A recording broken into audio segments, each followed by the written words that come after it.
الرحيم الحمد لله رب العالمين والصلاة والسلام على سيد الأنبياء والمرسلين نبينا ورسولنا وحبيبنا محمد بن عبد الله الأمين وعلى آله وأصحابه ومن تبعهم بإحسان إلى يوم الدين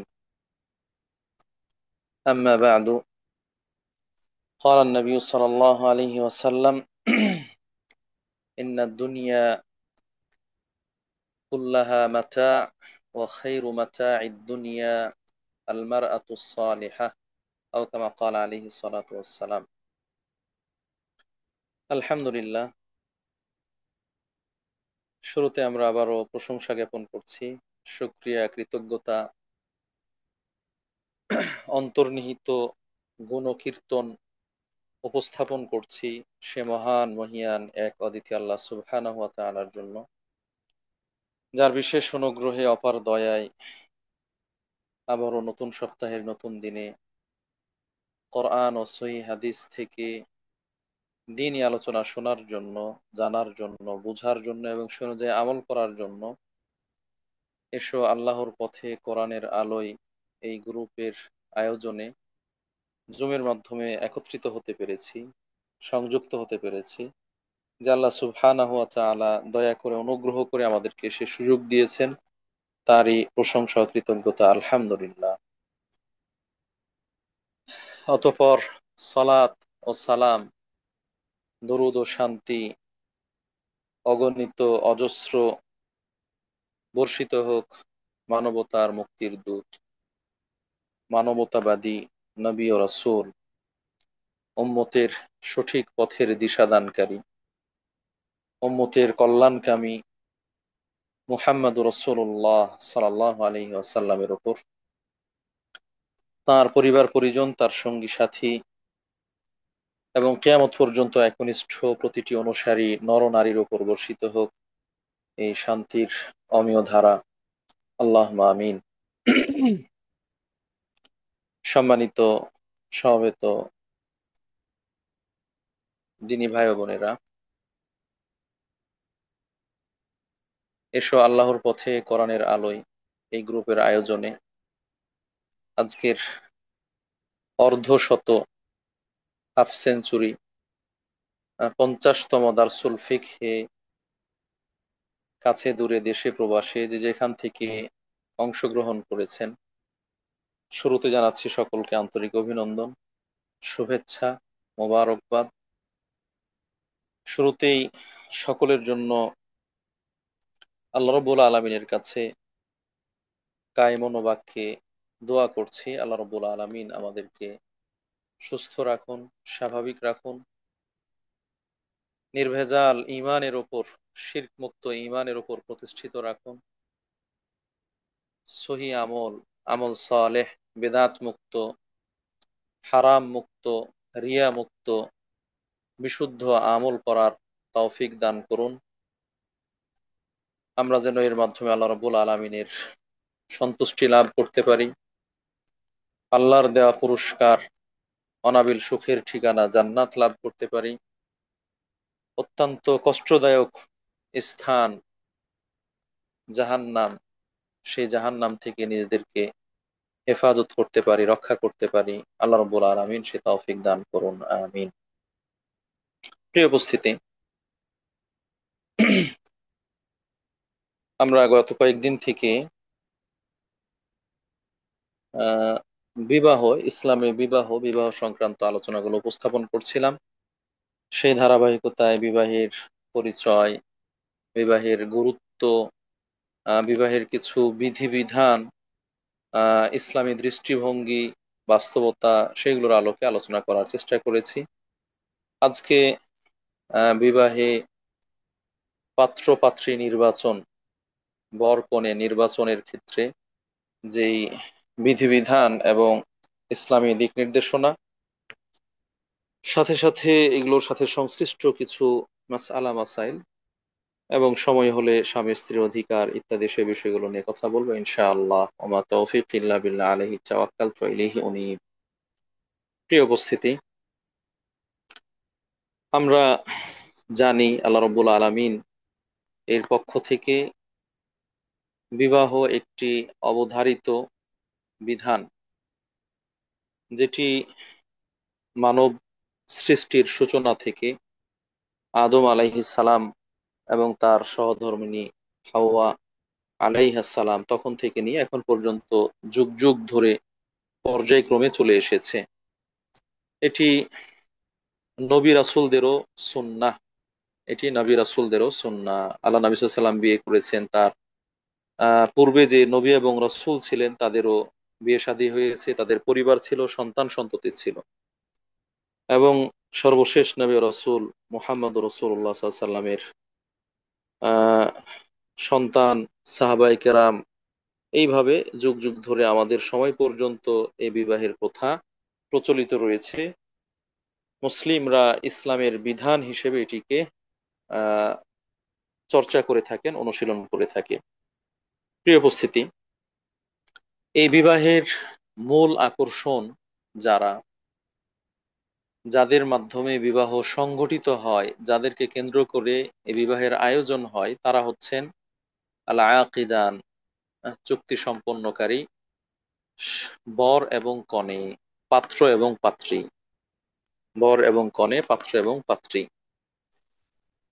এই পাত্র এবং পাত্রী অথবা বর কনে নির্ধারণ করার জন্য, নির্বাচন করার জন্য ইসলামী শরীয়তে যথেষ্ট গুরুত্ব প্রদান করা হয়েছে এবং তার জন্য দিক নির্দেশনা দেওয়া হয়েছে, বিধিবিধান দেওয়া হয়েছে।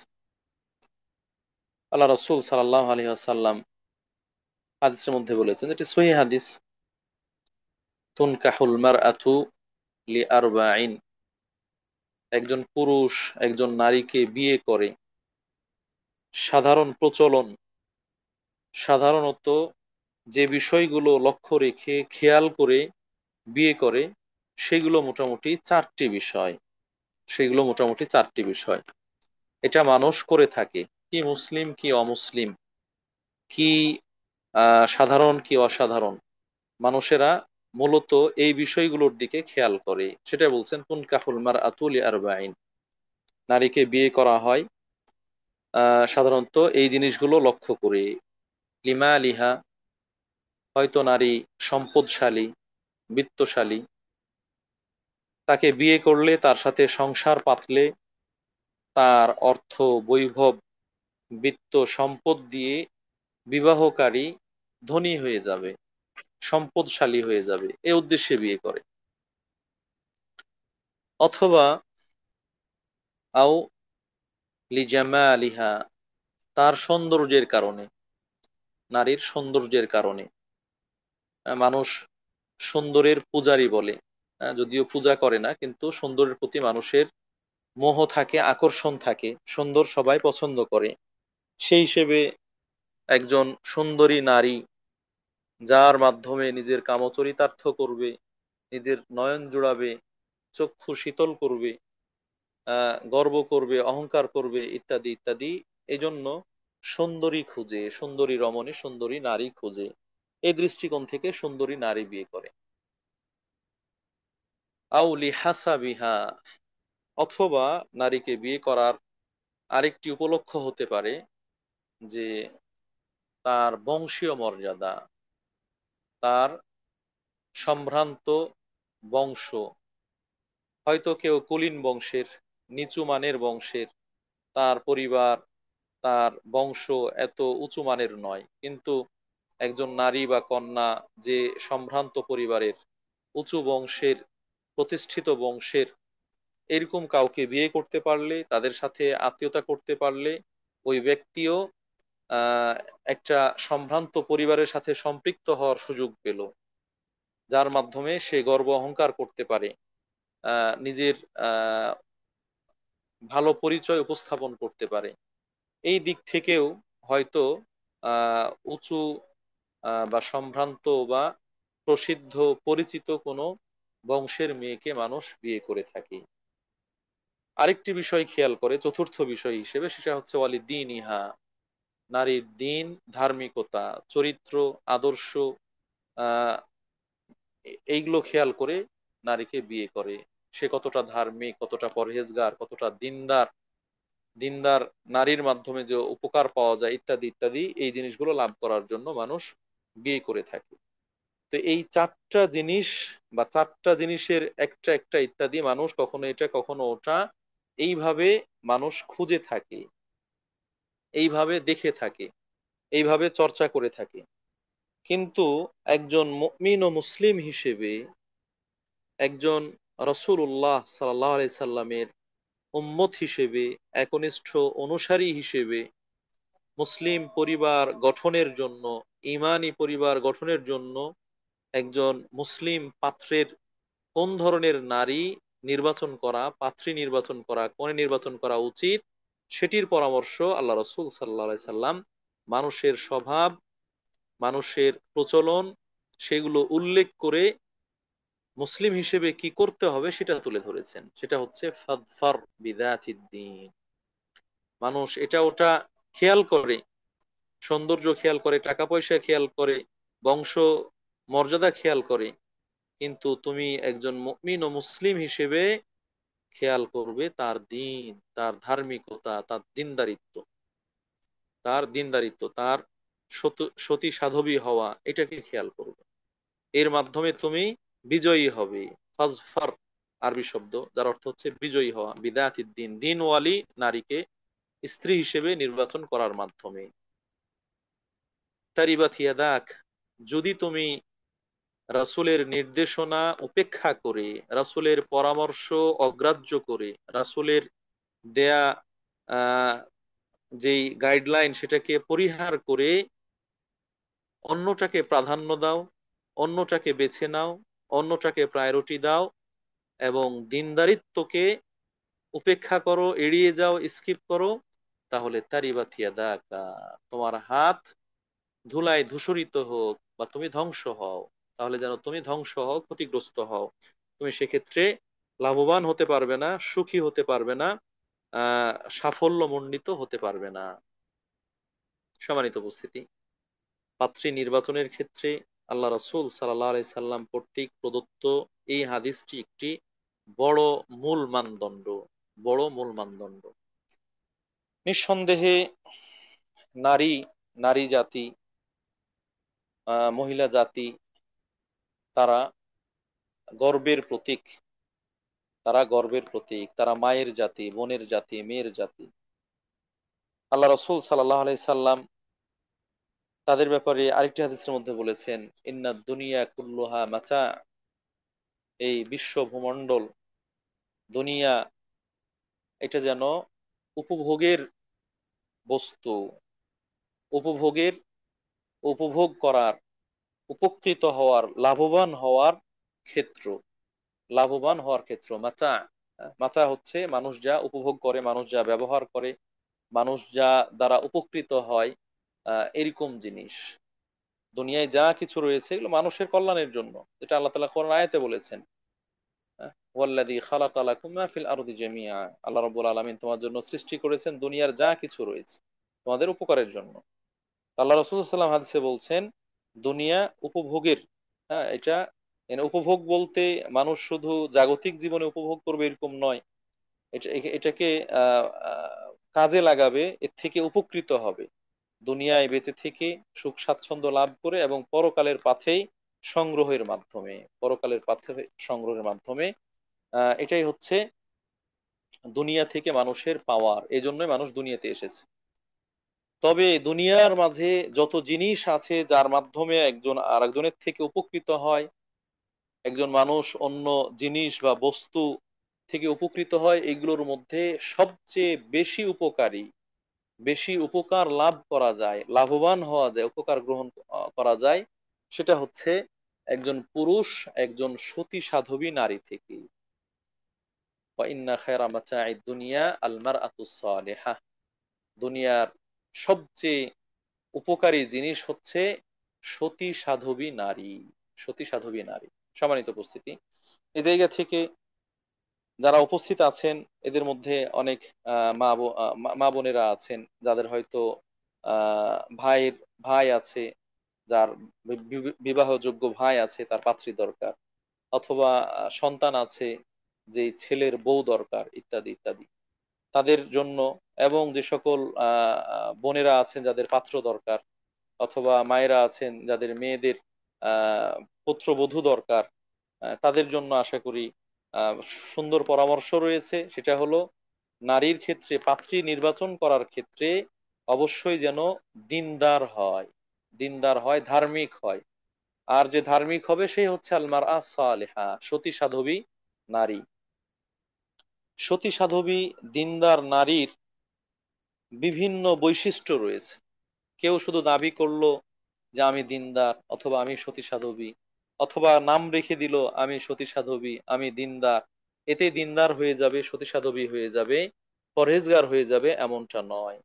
বরং সতী সাধবী নারী, দিনদার নারী, তাদের জন্য ইসলামী শরীয়তে কিছু বৈশিষ্ট্য উল্লেখ করা হয়েছে, যে বৈশিষ্ট্যগুলো যদি যথাযথভাবে কেউ আহ প্রতিপালন করে, যদি সেগুলো অনুসরণ করে, তাহলে সে সতী সাধবী নারী, দিনদার নারী হিসেবে বিবেচিত হবে। আল্লাহ রবুল আলমিন এই সতী সাধবী নারীর কথা কোরআনের মধ্যে বলেছেন।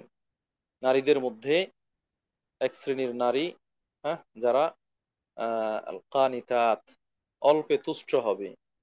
যে সকল নারীরা অল্পে তুষ্ট হবে, অল্পতে খুশি হবে, সন্তুষ্ট হবে, এদেরকে সতী বলা হয়েছে। সূরা নিসার সম্ভবত 34 নম্বর আয়াতে আল্লাহ রাব্বুল আলামিন বলছেন, আহ,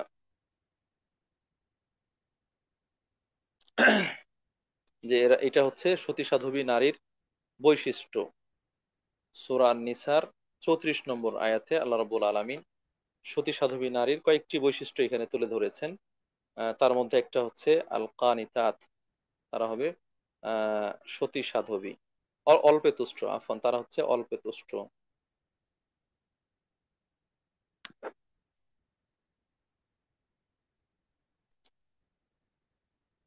যেমন আল্লাহ রাব্বুল আলামিন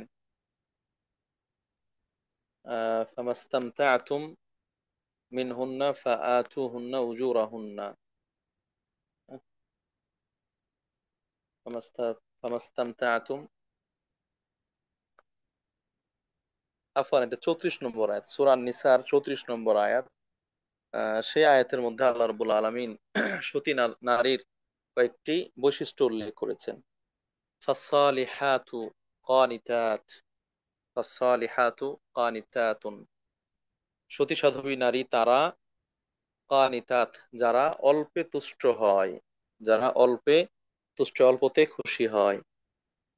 হাফিজাতুন লিল গায়ব, এবং যারা অদৃশ্যের হেফাজত করে। বিমা হাফিজ আল্লাহ, আল্লাহ তাআলা যেগুলোকে হেফাজত করার নির্দেশ দিয়েছেন, আল্লাহ তাআলা যেভাবে হেফাজত করার নির্দেশ দিয়েছেন সেভাবে যারা অদৃশ্যের হেফাজত করে, অর্থাৎ নিজের চরিত্রের, সতীত্বের হেফাজত করে, স্বামীর ধন সম্পদের হেফাজত করে, এরকম নারীদেরকে আল্লাহ রাব্বুল আলামিন সালেহাত হিসেবে আহ গণ্য করেছেন, সালেহাত হিসেবে কোরআনের মধ্যে বর্ণনা করেছেন। এর বাইরে আল্লাহ রাসূল সাল্লাল্লাহু আলাইহি ওয়াসাল্লাম সতী সাধবী নারীর বৈশিষ্ট্য সেই হাদিসের মধ্যে বলেছেন, আলমার আতুসালেহা ইদা নাযারতা ইলাইহা সাররাতকা, সতী সাধবী নারী, সৎ নারী সে যখন স্বামী স্ত্রীর দিকে তাকায়, স্বামী স্ত্রীর দিকে তাকায়, ইদা নাযারতা ইলাইহা, স্বামী স্ত্রীর দিকে তাকায়, তখন স্বামীর আচরণ, আফওয়ান, স্ত্রীর আচরণ স্বামীকে আনন্দিত করে, স্ত্রীর আচরণ স্বামীকে আনন্দিত করে, স্ত্রীকে দেখে স্বামী খুশি হয়, তার আচরণ পেয়ে সে খুশি হয়, মন খারাপ হয় না, বেজার হয় না।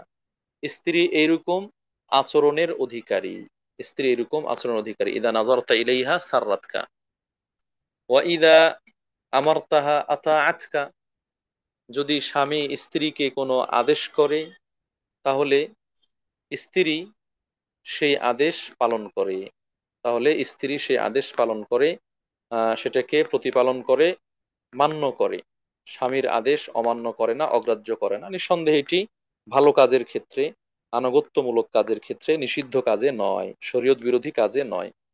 তো ভালো কাজে স্বামীর অধিকার সংশ্লিষ্ট হোক অথবা শরীয়তের বিধান সংশ্লিষ্ট হোক, যদি ভালো কাজে স্ত্রীকে আদেশ করে তখন স্ত্রী সেই আদেশ পালন করে। এটি হচ্ছে একজন সতী সাধবী নারীর বৈশিষ্ট্য। ওয়াইদা গিবতা আনহা হাফিযাতকা নাফসাহা ওয়া মালাকা, যখন তুমি এই নারী থেকে অনুপস্থিত থাকো তখন এই নারী তোমার আহ ধন সম্পদকে হেফাজত করে। নারী তোমার ধন সম্পদকে হেফাজত করে, বিলিয়ে দেয় না, অনর্থক খরচ করে না, তসরুফ করে না। অনুরূপভাবে নিজের সতীত্বকে রক্ষা করে, হেফাজত করে, নিজের সতীত্বকে রক্ষা করে, হেফাজত করে। এরকম নারী হচ্ছে সতী সাধবী নারী। সম্মানিত উপস্থিতি, অতএব আল্লাহ রাসূল সাল্লাল্লাহু আলাইহি ওয়াসাল্লাম এই হাদিসের মাধ্যমেও একজন নারী সতী সাধবী হওয়ার জন্য যে বৈশিষ্ট্যগুলো দরকার, সেই বৈশিষ্ট্যগুলোর কিছু বৈশিষ্ট্য এখানে তুলে ধরেছেন। যে যদি সে স্বামীর মনে আনন্দের উদ্রেক ঘটাতে পারে, যদি সে স্বামীর আদেশ মান্য করতে পারে, যদি সে স্বামীর সম্পদের হেফাজত করে এবং নিজের দেহ ও সতীত্বের হেফাজত করে, তাহলে ওই ব্যক্তি সতী সাধবী নারী হিসেবে পরিগণিত হবে, সতী সাধবী নারী হিসেবে পরিগণিত হবে। সম্মানিত উপস্থিতি, নিঃসন্দেহে একজন সতী সাধবী নারী, একজন ধার্মিক নারী কন্যা হিসেবে, পাত্রী হিসেবে নির্বাচিত হবে। এরকম একজন কনে বা পাত্রী ধার্মিকতার যে দিকগুলো রয়েছে সেগুলো তার মধ্যে থাকতে হবে। এজন্য একেবারে প্রথমত ঈমানের বিষয় থেকে নিয়ে আমলযোগ্য যে সকল বিষয় আছে, সালাত পড়া, সিয়াম রাখা, আহ সাধ্য অনুযায়ী হজ করা, জাকাত দেওয়া, দান খায়রাত করা, ভালো আচরণের অধিকারী হওয়া, নরম হৃদয়ের অধিকারী হওয়া, আল্লাহর উপর ভরসা, ইত্যাদি ইত্যাদি, বিচক্ষণতা, এই সব মিলিয়ে একজন মুমিনা মুসলিমা রমণী, তার মধ্যে যে সকল বৈশিষ্ট্য থাকা দরকার, এরকম বৈশিষ্ট্য সম্পন্ন নারী হচ্ছে একজন দিনদার উপযুক্ত পাত্রী, একজন দিনদার উপযুক্ত পাত্রী। সম্মানিত উপস্থিতি, দিনদার ধার্মিক সতী সাধবী পাত্রী নির্বাচন করার ব্যাপারে আল্লাহ রাব্বুল আলামিন কোরআনে পরামর্শ দিয়েছেন এবং আল্লাহ রাসূল সাল্লাল্লাহু আলাইহি ওয়াসাল্লাম হাদিসের মধ্যে বলেছেন, যেটা সত্যিকার অর্থে একজন মুমিন ও মুসলিমের জন্য খুবই গুরুত্বপূর্ণ, খুবই গুরুত্বপূর্ণ। আমরা বলছি যে বিবাহের মাধ্যমে দাম্পত্য জীবনে পদার্পণ করে। যদি এই দাম্পত্য জীবনে একজন সতী সাধবী পার্টনার, একজন সতী সাধবী স্ত্রী না পাওয়া যায়, তাহলে সেই দাম্পত্য জীবন সুখের পরিবর্তে নরকে পরিণত হবে, শান্তির পরিবর্তে অশান্তির দাবানল দাও দাও করে জ্বলবে। এজন্য যদি সতী সাধবী হয়, ধার্মিক হয়, দিনদার হয়, যার মধ্যে কোরআন হাদিসের জ্ঞান রয়েছে, যার মধ্যে আল্লাহর পরিচয় রয়েছে, রাসূলের বিধিবিধান এর জ্ঞান রয়েছে, রাসূলের আনুগত্য করার মানসিকতা রয়েছে, এরকম নারী, সে বিপদে ধৈর্য ধারণ করবে, স্বামীর পাশে দাঁড়াবে, স্বামীকে ভালো পরামর্শ দিবে, স্বামীর সন্তান সন্ততি গড়ে তোলার জন্য তার সময়, শ্রম, মেধা ইত্যাদি ব্যয় করবে, এবং স্বামী অসন্তুষ্ট হয়, অখুশি হয়, আহ এরকম কোনো কাজে সে জড়াবে না, এরকম কাজে সে জড়াবে না। বিশেষ করে নিজের সতীত্ব এবং চরিত্রকে হেফাজত করার যে মহৎ গুণ, এই ধরনের গুণের সে অধিকারী হবে। সম্মানিত উপস্থিতি, এজন্যই একজন দিনদার পাত্রী নির্বাচন করার ব্যাপারে সালাফরাও অনেক গুরুত্ব দিয়েছেন। সালাফ as-সালেহ তারাও বিভিন্নভাবে এর গুরুত্ব বর্ণনা করেছেন যে একজন দিনদার পাত্রী যেন নির্বাচন করা হয়। কেননা দিনদার পাত্রী যদি না হয় তাহলে বললাম যে ঘরে শান্তির পরিবর্তে অশান্তি দাও দাও করে জ্বলবে। একজন দিনদার পাত্রী নির্বাচন করা এজন্যই দরকার যে আপনি যিনি মুসলিম পরিবার গঠন করতে চান, যিনি মুসলিম পরিবার গঠন করতে চান, যেই পরিবারের মূল উৎস হচ্ছে স্ত্রী, স্বামীর পরে হচ্ছে স্ত্রী, যে স্ত্রীর গর্ভে আপনার ঔরসজাত সন্তান জন্ম লাভ করবে, যে স্ত্রীর কোলে মাতৃক্রোড়ে আপনার সন্তান লালিত পালিত হবে, যে স্ত্রীর কাছে আপনার সন্তান প্রাথমিক যে শিক্ষা মায়ের কাছে গ্রহণ করা, সেই প্রাথমিক শিক্ষা গ্রহণ করবে, এইভাবে সে রবকে চেনাবে, দিন ইসলাম জানাবে, পিতার প্রতি ভালোবাসায় প্রলুব্ধ করবে, উদ্বুদ্ধ করবে, এবং মানুষের প্রতি সুন্দর আচরণ করার জন্য শিক্ষা প্রদান করবে একজন এই সতী সাধবী নারী। অতএব যে ব্যক্তি মুসলিম পরিবার গঠন করতে চান তার জন্য একজন এই ধরনের সতী সাধবী নারী নির্বাচন করা খুবই গুরুত্বপূর্ণ বিষয়। সম্মানিত উপস্থিতি, সতী সাধবী নারী না হলে একটা মুসলিম পরিবার গড়ে ওঠে না, মুসলিম পরিবার গড়ে ওঠে না। আমরা যদি আহ যেমন জাগতিক জীবনে ভালো ফলাফল পেতে চাইলে, আহ, কেউ কৃষক যারা আবাদ করেন, উৎপাদন করেন, তারা যদি ভালো ফলন পেতে চান তাহলে কি করেন? উন্নত জাতের বীজ বপন করেন, বীজ সংগ্রহ করেন, উন্নত জাতের চারা সংগ্রহ করেন, যেন এর গাছটা সুন্দর হয় এবং ফলটাও ভালো হয়। ঠিক একইভাবে আপনি যদি আপনার উত্তম প্রজন্ম গঠন করতে চান, গড়ে তুলতে চান, মুসলিম পরিবার গঠন করতে চান, তাহলে আপনাকে মুসলিমা মুতাদাইয়িনা, মুসলিম ধার্মিক নারীকে স্ত্রী হিসেবে চয়ন করতে হবে, ধার্মিক নারীকে স্ত্রী হিসেবে চয়ন করতে হবে। আমরা ধার্মিকতা বলতে অনেকেই বুঝে থাকি যে নামাজ পড়ে, অথবা মাঝে মাঝে পড়ে, মাঝে মাঝে পড়ে না, মাথায় হয়তো কাপড় দেয়, ওড়না দেয়, অথবা এখন আধুনিক সময় একটু হিজাবটা দেয়, এরাই হচ্ছে মুসলিমা নারী, এরাই হচ্ছে ধার্মিক নারী।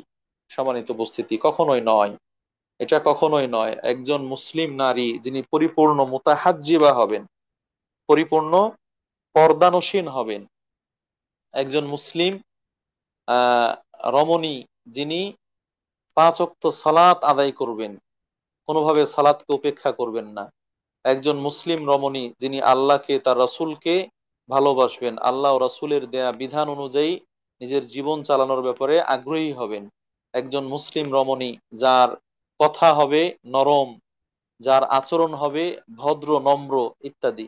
শুধুমাত্র মাথায় কাপড় দেয়, অথবা মাঝে মাঝে সালাত পড়ে, অথবা মাথায় স্কার্ফ পরে, তাহলেই সে মুসলিম নারী, সে ধার্মিক নারী, এমনটা নয়।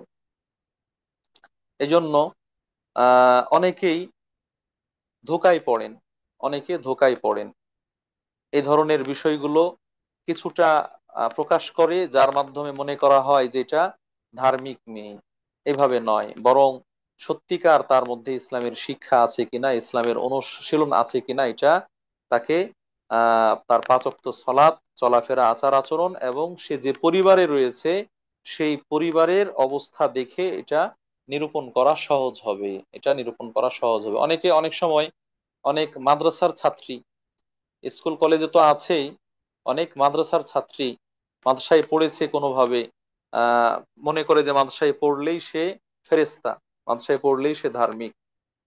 সম্মানিত উপস্থিতি, আমরা বিষোদ্গার করছি না, বাস্তবতার কথা বলছি। যারা মন্দ, সেই মন্দের মধ্যে নিঃসন্দেহে যারা মাদ্রাসায় পড়াশোনা করে, যারা বিশেষ করে এখনকার সময়ে কওমি মাদ্রাসায় পড়াশোনা করে, এই সকল মেয়েরা তুলনামূলক দিনদার পরহেজগার, তুলনামূলক দিনদার পরহেজগার। এর মানে এটা নয় স্কুল কলেজ ইউনিভার্সিটি যারা পড়ে তারা পরহেজগার নয়, তাদের মধ্যেও আছে, তবে সেই জায়গায় খুব সীমিত সংখ্যা, সেই জায়গায় সংখ্যাটা খুব সীমিত এবং কম। বেশিরভাগই হচ্ছে যারা মাদ্রাসায় পড়ে। এর মানে এটাও নয় যে মাদ্রাসায় পড়লেই সে পরহেজগার, মাদ্রাসায় ভর্তি হয়েছে বা ছিল বা পড়াশোনা করেছে তাহলে সে পরহেজগার, এমনটা নয়।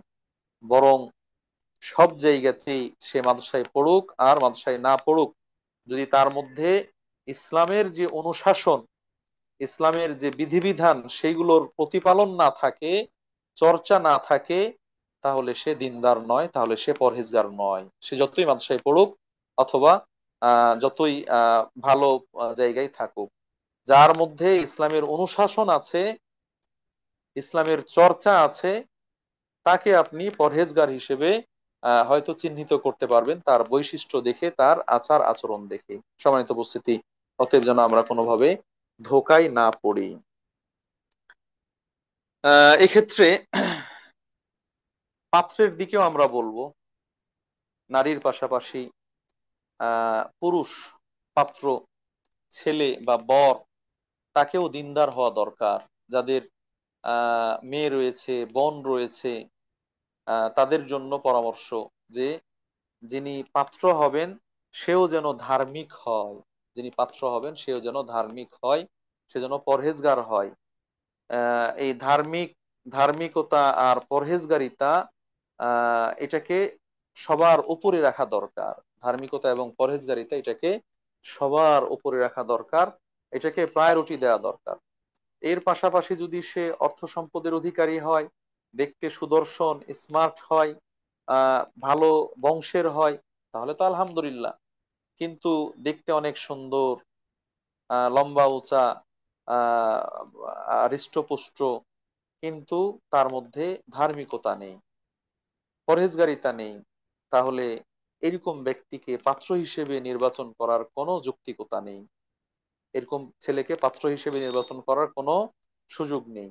বরং যদি কারো ভিতরে ধার্মিকতা থাকে, আর সে যদি তুলনামূলক দুর্বল হয়, সে যদি তুলনামূলক গরিবও হয়, অভাবীও হয়, তুলনামূলক দেখতে আহ অসুন্দর হয়, তারপরও তাকে পাত্র হিসেবে নির্বাচন করার ব্যাপারে আল্লাহ রাসূল সাল্লাল্লাহু আলাইহি ওয়াসাল্লাম নির্দেশ দিয়েছেন। ইদা খাতাবাকুম মান তারদাউনা দীনাহু ওয়া খুলুকাহু ফাজাউবিজুহু। যখন তোমাদের কারো কাছে কোনো ছেলে, কোনো পাত্র, কোনো বর প্রস্তাব উপস্থাপন করে, আর যদি সে ধার্মিক হয়, চরিত্রবান হয়, মান তারদাউনা দীনাহু ওয়া খুলুকাহু, যার ধর্মের ব্যাপারে তোমরা সন্তুষ্ট, যার চরিত্রের ব্যাপারে সন্তুষ্ট, দিনদার, পাঁচ ওয়াক্ত সালাত পড়ে, মুখে দাড়ি রেখেছে, সত্য কথা বলে, খারাপদের সাথে মেশে না, নেশা করে না, তারপরে আহ ভালো কাজে অংশগ্রহণ করে, আহ, সহযোগিতা করে, সদুপদেশ দেয়, আহ ধৈর্য আছে, বিচক্ষণতা আছে, এইরকম যারা, তারা হচ্ছে পরহেজগার, তারা হচ্ছে দিনদার। পাশাপাশি হলুক, চরিত্রের কথা বলা হয়েছে, যে সে খারাপের মধ্যে নেই, নেশার মধ্যে নেই, ইভটিজিং, নারীদের সাথে অবৈধ সম্পর্ক, প্রেম ইত্যাদি ইত্যাদি, এরকম কোনো কিছুতে জড়িয়ে নেই। এই ধরনের বর বা পাত্র হচ্ছে চরিত্রবান পাত্র। তাহলে মান তারদাউনা দীনাহু ওয়া খুলুকাহু, যার চরিত্র এবং দিনের ব্যাপারে, ধর্মের ব্যাপারে তোমরা সন্তুষ্ট, ফাজাউইজুহু, তোমরা তার সাথে বিয়ে করে দাও। আল্লাহ রাসূল সাল্লাল্লাহু আলাইহি ওয়াসাল্লাম এক্ষেত্রে পাত্র নির্বাচনের জন্য দুটো মানদণ্ড দিয়েছেন, একটা হচ্ছে দিন, আর একটা হচ্ছে চরিত্র ঠিক হওয়া। দিন এবং চরিত্র ঠিক হওয়া। আল্লাহু আকবার। আল্লাহ রাসূল সাল্লাল্লাহু আলাইহি সাল্লাম পরের অংশে বলছেন, যদি তোমরা এরকম পাত্র পাওয়ার পরেও পাত্রস্থ না করো, এরকম পাত্রকে বেছে না নাও, তাহলে সমাজের মধ্যে বিশাল বিশৃঙ্খলা তৈরি হবে, বিশাল বিশৃঙ্খলা তৈরি হবে। এটা চরম বাস্তবতা, চরম বাস্তবতা, যেটার মুখোমুখি আজকের যারা হয়তো অডিয়েন্স আছে, বিভিন্ন দেশে অবস্থান করছেন, আমেরিকা, ইউরোপ, অস্ট্রেলিয়া সহ বিভিন্ন দেশে, কানাডা, যুক্তরাষ্ট্র, যুক্তরাজ্য, ইংল্যান্ড, ব্রিটেন ইত্যাদি, সেই সব এলাকায় তারা হাড়ে হাড়ে টের পাচ্ছেন।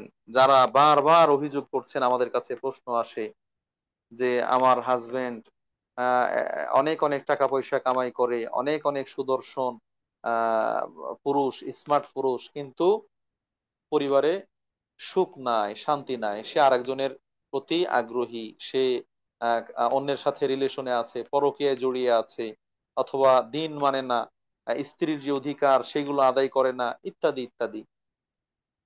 আল্লাহ আকবার।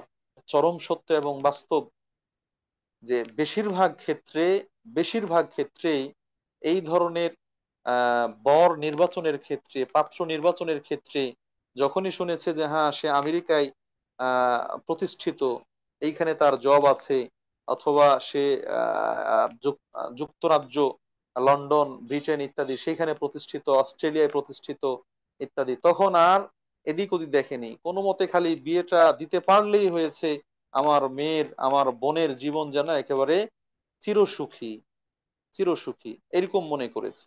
যে কোনো মূল্যে, প্রয়োজনে মোটা অঙ্কের টাকা পয়সা এই সেই এইভাবে ওইভাবে দিয়ে হলেও এরকম জায়গায় পাত্রস্থ করার চেষ্টা করেছে। সম্মানিত উপস্থিতি, যদি দিন ধার্মিকতা না থাকে, উত্তম চরিত্র না থাকে, তাহলে সেই পরিবারে, সেই দাম্পত্য জীবনে সুখ আসবে না, সেই দাম্পত্য জীবনে সুখ আসবে না, কখনোই আসবে না, কখনোই আসবে না। এটা, এর যে খারাপ প্রভাবটা, এর যে ইম্প্যাক্টটা, এটা আগে হোক পরে হোক পড়বেই পড়বে, সেটা প্রকাশ পাবেই পাবে।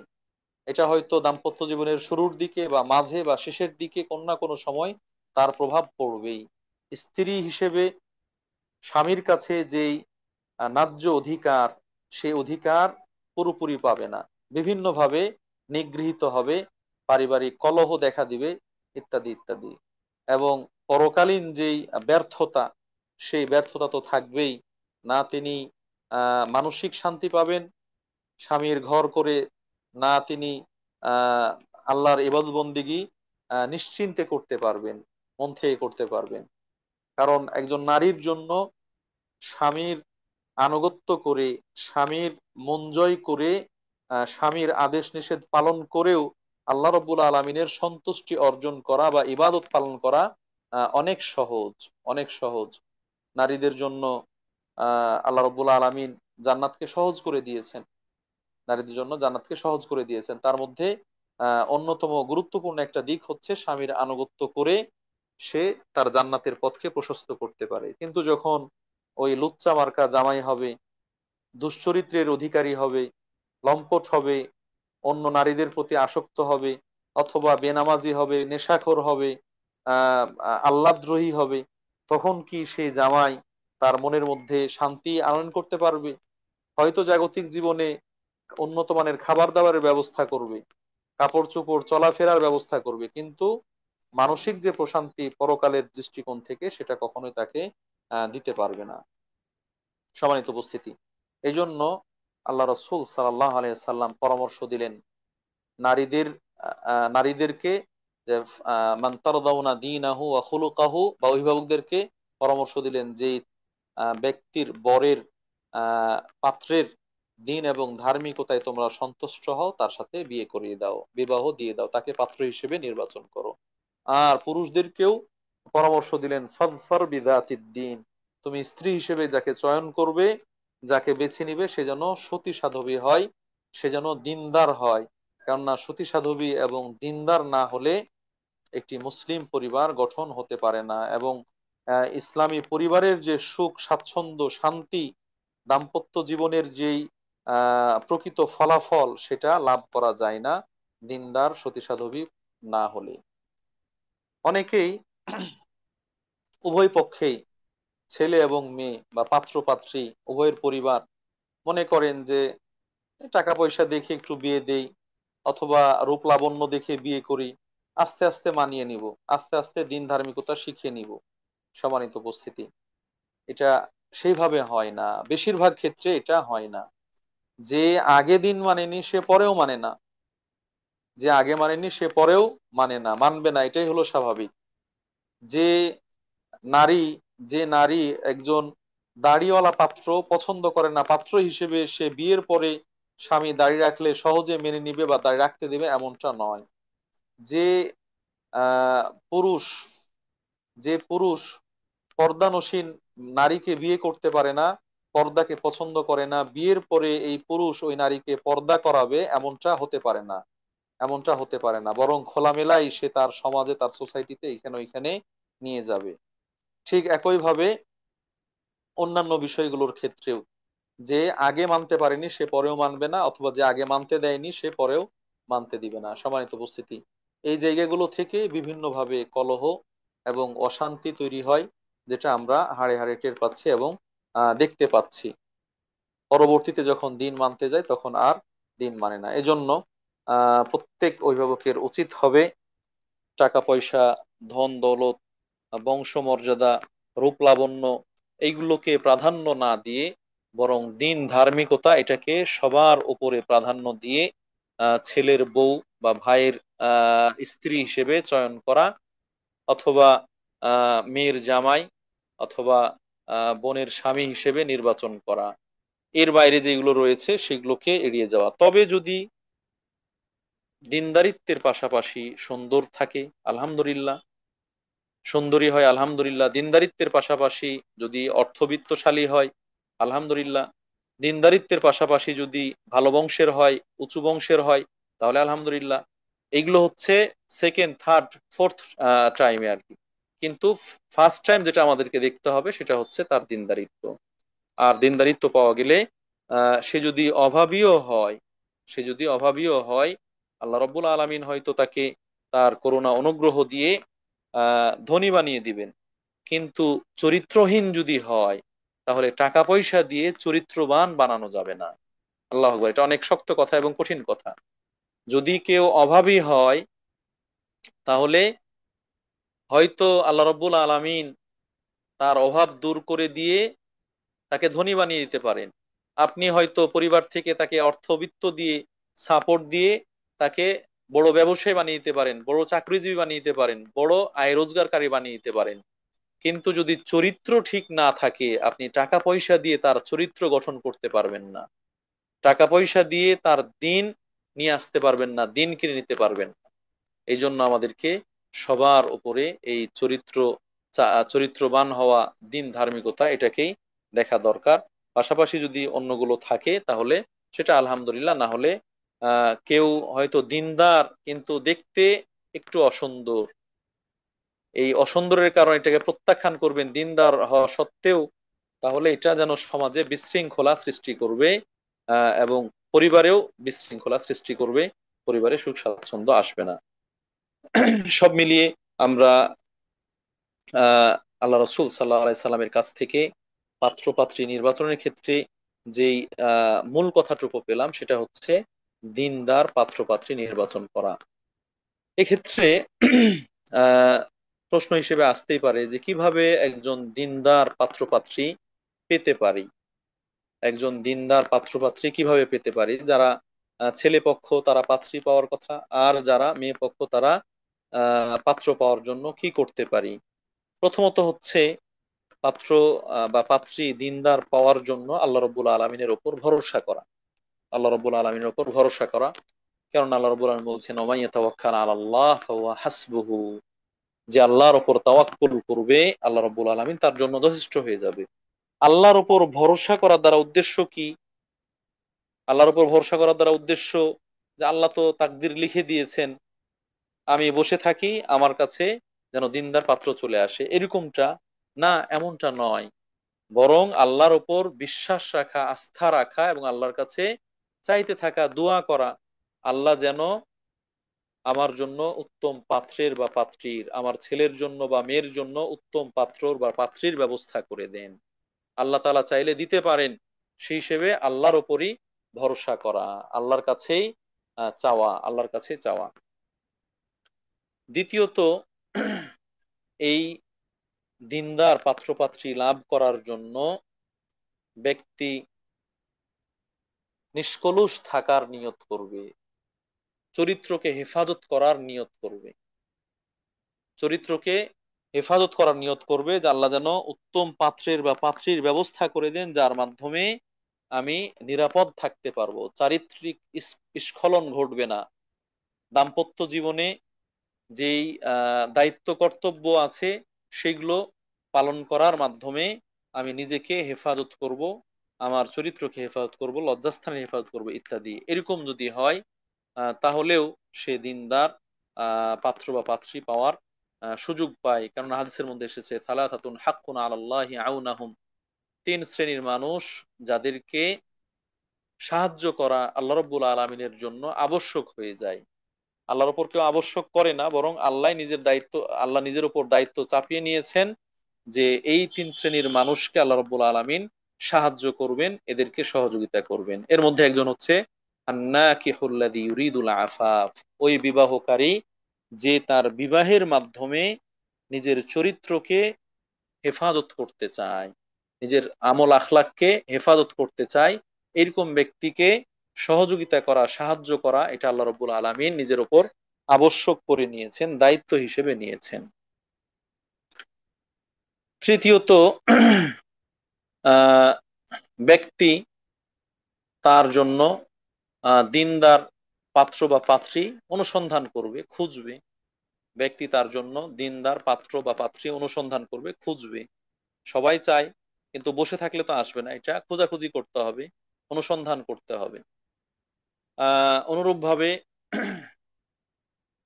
চতুর্থত, যারা জ্ঞান সম্পন্ন বিচক্ষণ মানুষ তাদের সাথে পরামর্শ করা।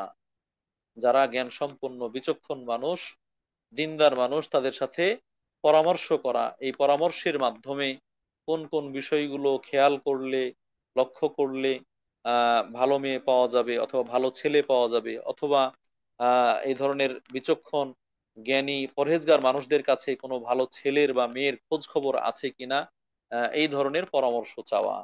এ তো সবাই জানে যে ভালোরা ভালোদের সাথে চলে, খারাপরা খারাপদের সাথে চলে। সেই হিসেবে যারা পরহেজগার মানুষ তাদের উঠা বসা চলাফেরা ভালো মানুষদের সাথে হবে, তখন তারা ভালো মানুষদের খোঁজ খবর সহজেই দিতে পারবেন। আল্লাহ রাব্বুল আলামিন এই ব্যাপারে নির্দেশ দিয়েছেন, ওয়াশাওয়িরহুম ফিল আমর, যখন গুরুত্বপূর্ণ কোনো বিষয় সামনে এসে যায় তখন সে বিষয়ে পরামর্শ করা, পরামর্শ নেওয়া, ইত্যাদি ইত্যাদি। পঞ্চমত হচ্ছে ইস্তেখারা করা। ইস্তেখারা করা, উত্তম পাত্র বা পাত্রী পাওয়ার জন্য ইস্তেখারা করা। ইস্তেখারা কি? ইস্তেখারা শব্দের অর্থ হচ্ছে কল্যাণ কামনা করা, ভালো কামনা করা। ইস্তেখারা মানে হচ্ছে ভালো চাওয়া, ভালো কামনা করা। এটার পদ্ধতি আল্লাহ রাসূল সাল্লাল্লাহু আলাইহি সাল্লাম শিখিয়ে দিয়েছেন।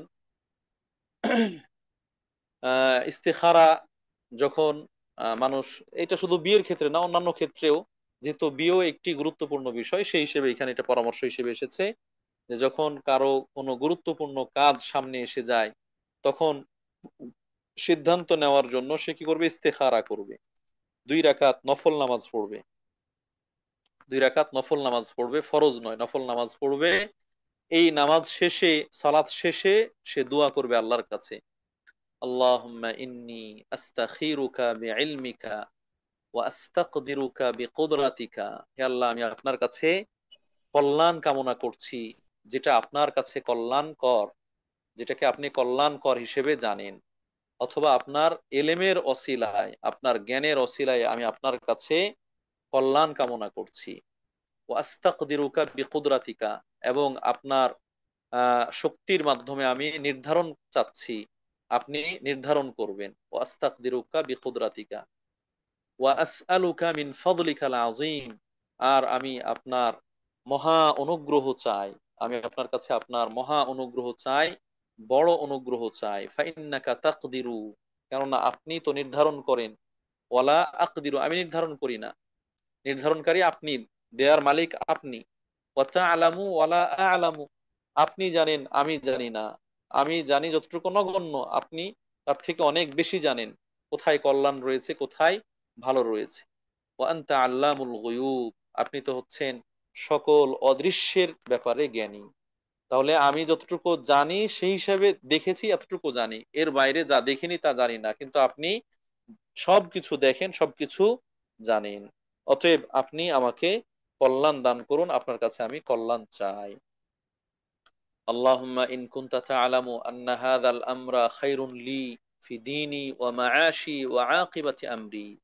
হে আল্লাহ, আমি যে বিষয়টায় নেমে পড়েছি, যে বিষয়টা চাচ্ছি, কামনা করছি, অর্থাৎ অমুককে বিয়ে করা, অথবা অমুক মেয়েকে বিয়ে করা, বা অন্যান্য কোনো কাজকর্ম, যে কাজের দরকার সেটা এখানে উল্লেখ করে বলবে, এটা যদি আমার জন্য কল্যাণকর হয়, আমার ধর্মের ব্যাপারে কল্যাণকর হয়, আমার জীবন যাপনের ব্যাপারে উত্তম হয়, আমার পরবর্তী ফলাফল বা পরিণতি, শেষ পরিণতির ক্ষেত্রে এটা ভালো হয়, মঙ্গলজনক হয়, ফাকদিরহু লি, তাহলে আপনি এটাকে আমার জন্য নির্ধারণ করুন, এই বিষয়টাকে আমার জন্য নির্ধারণ করে দিন, আমার জন্য ফয়সালা দিয়ে দিন। ওয়াইসিরহু লি, আমার জন্য এটাকে লাভ করা, পাওয়া সহজ করে দিন, এটাকে পাওয়া লাভ করা সহজ করে দিন।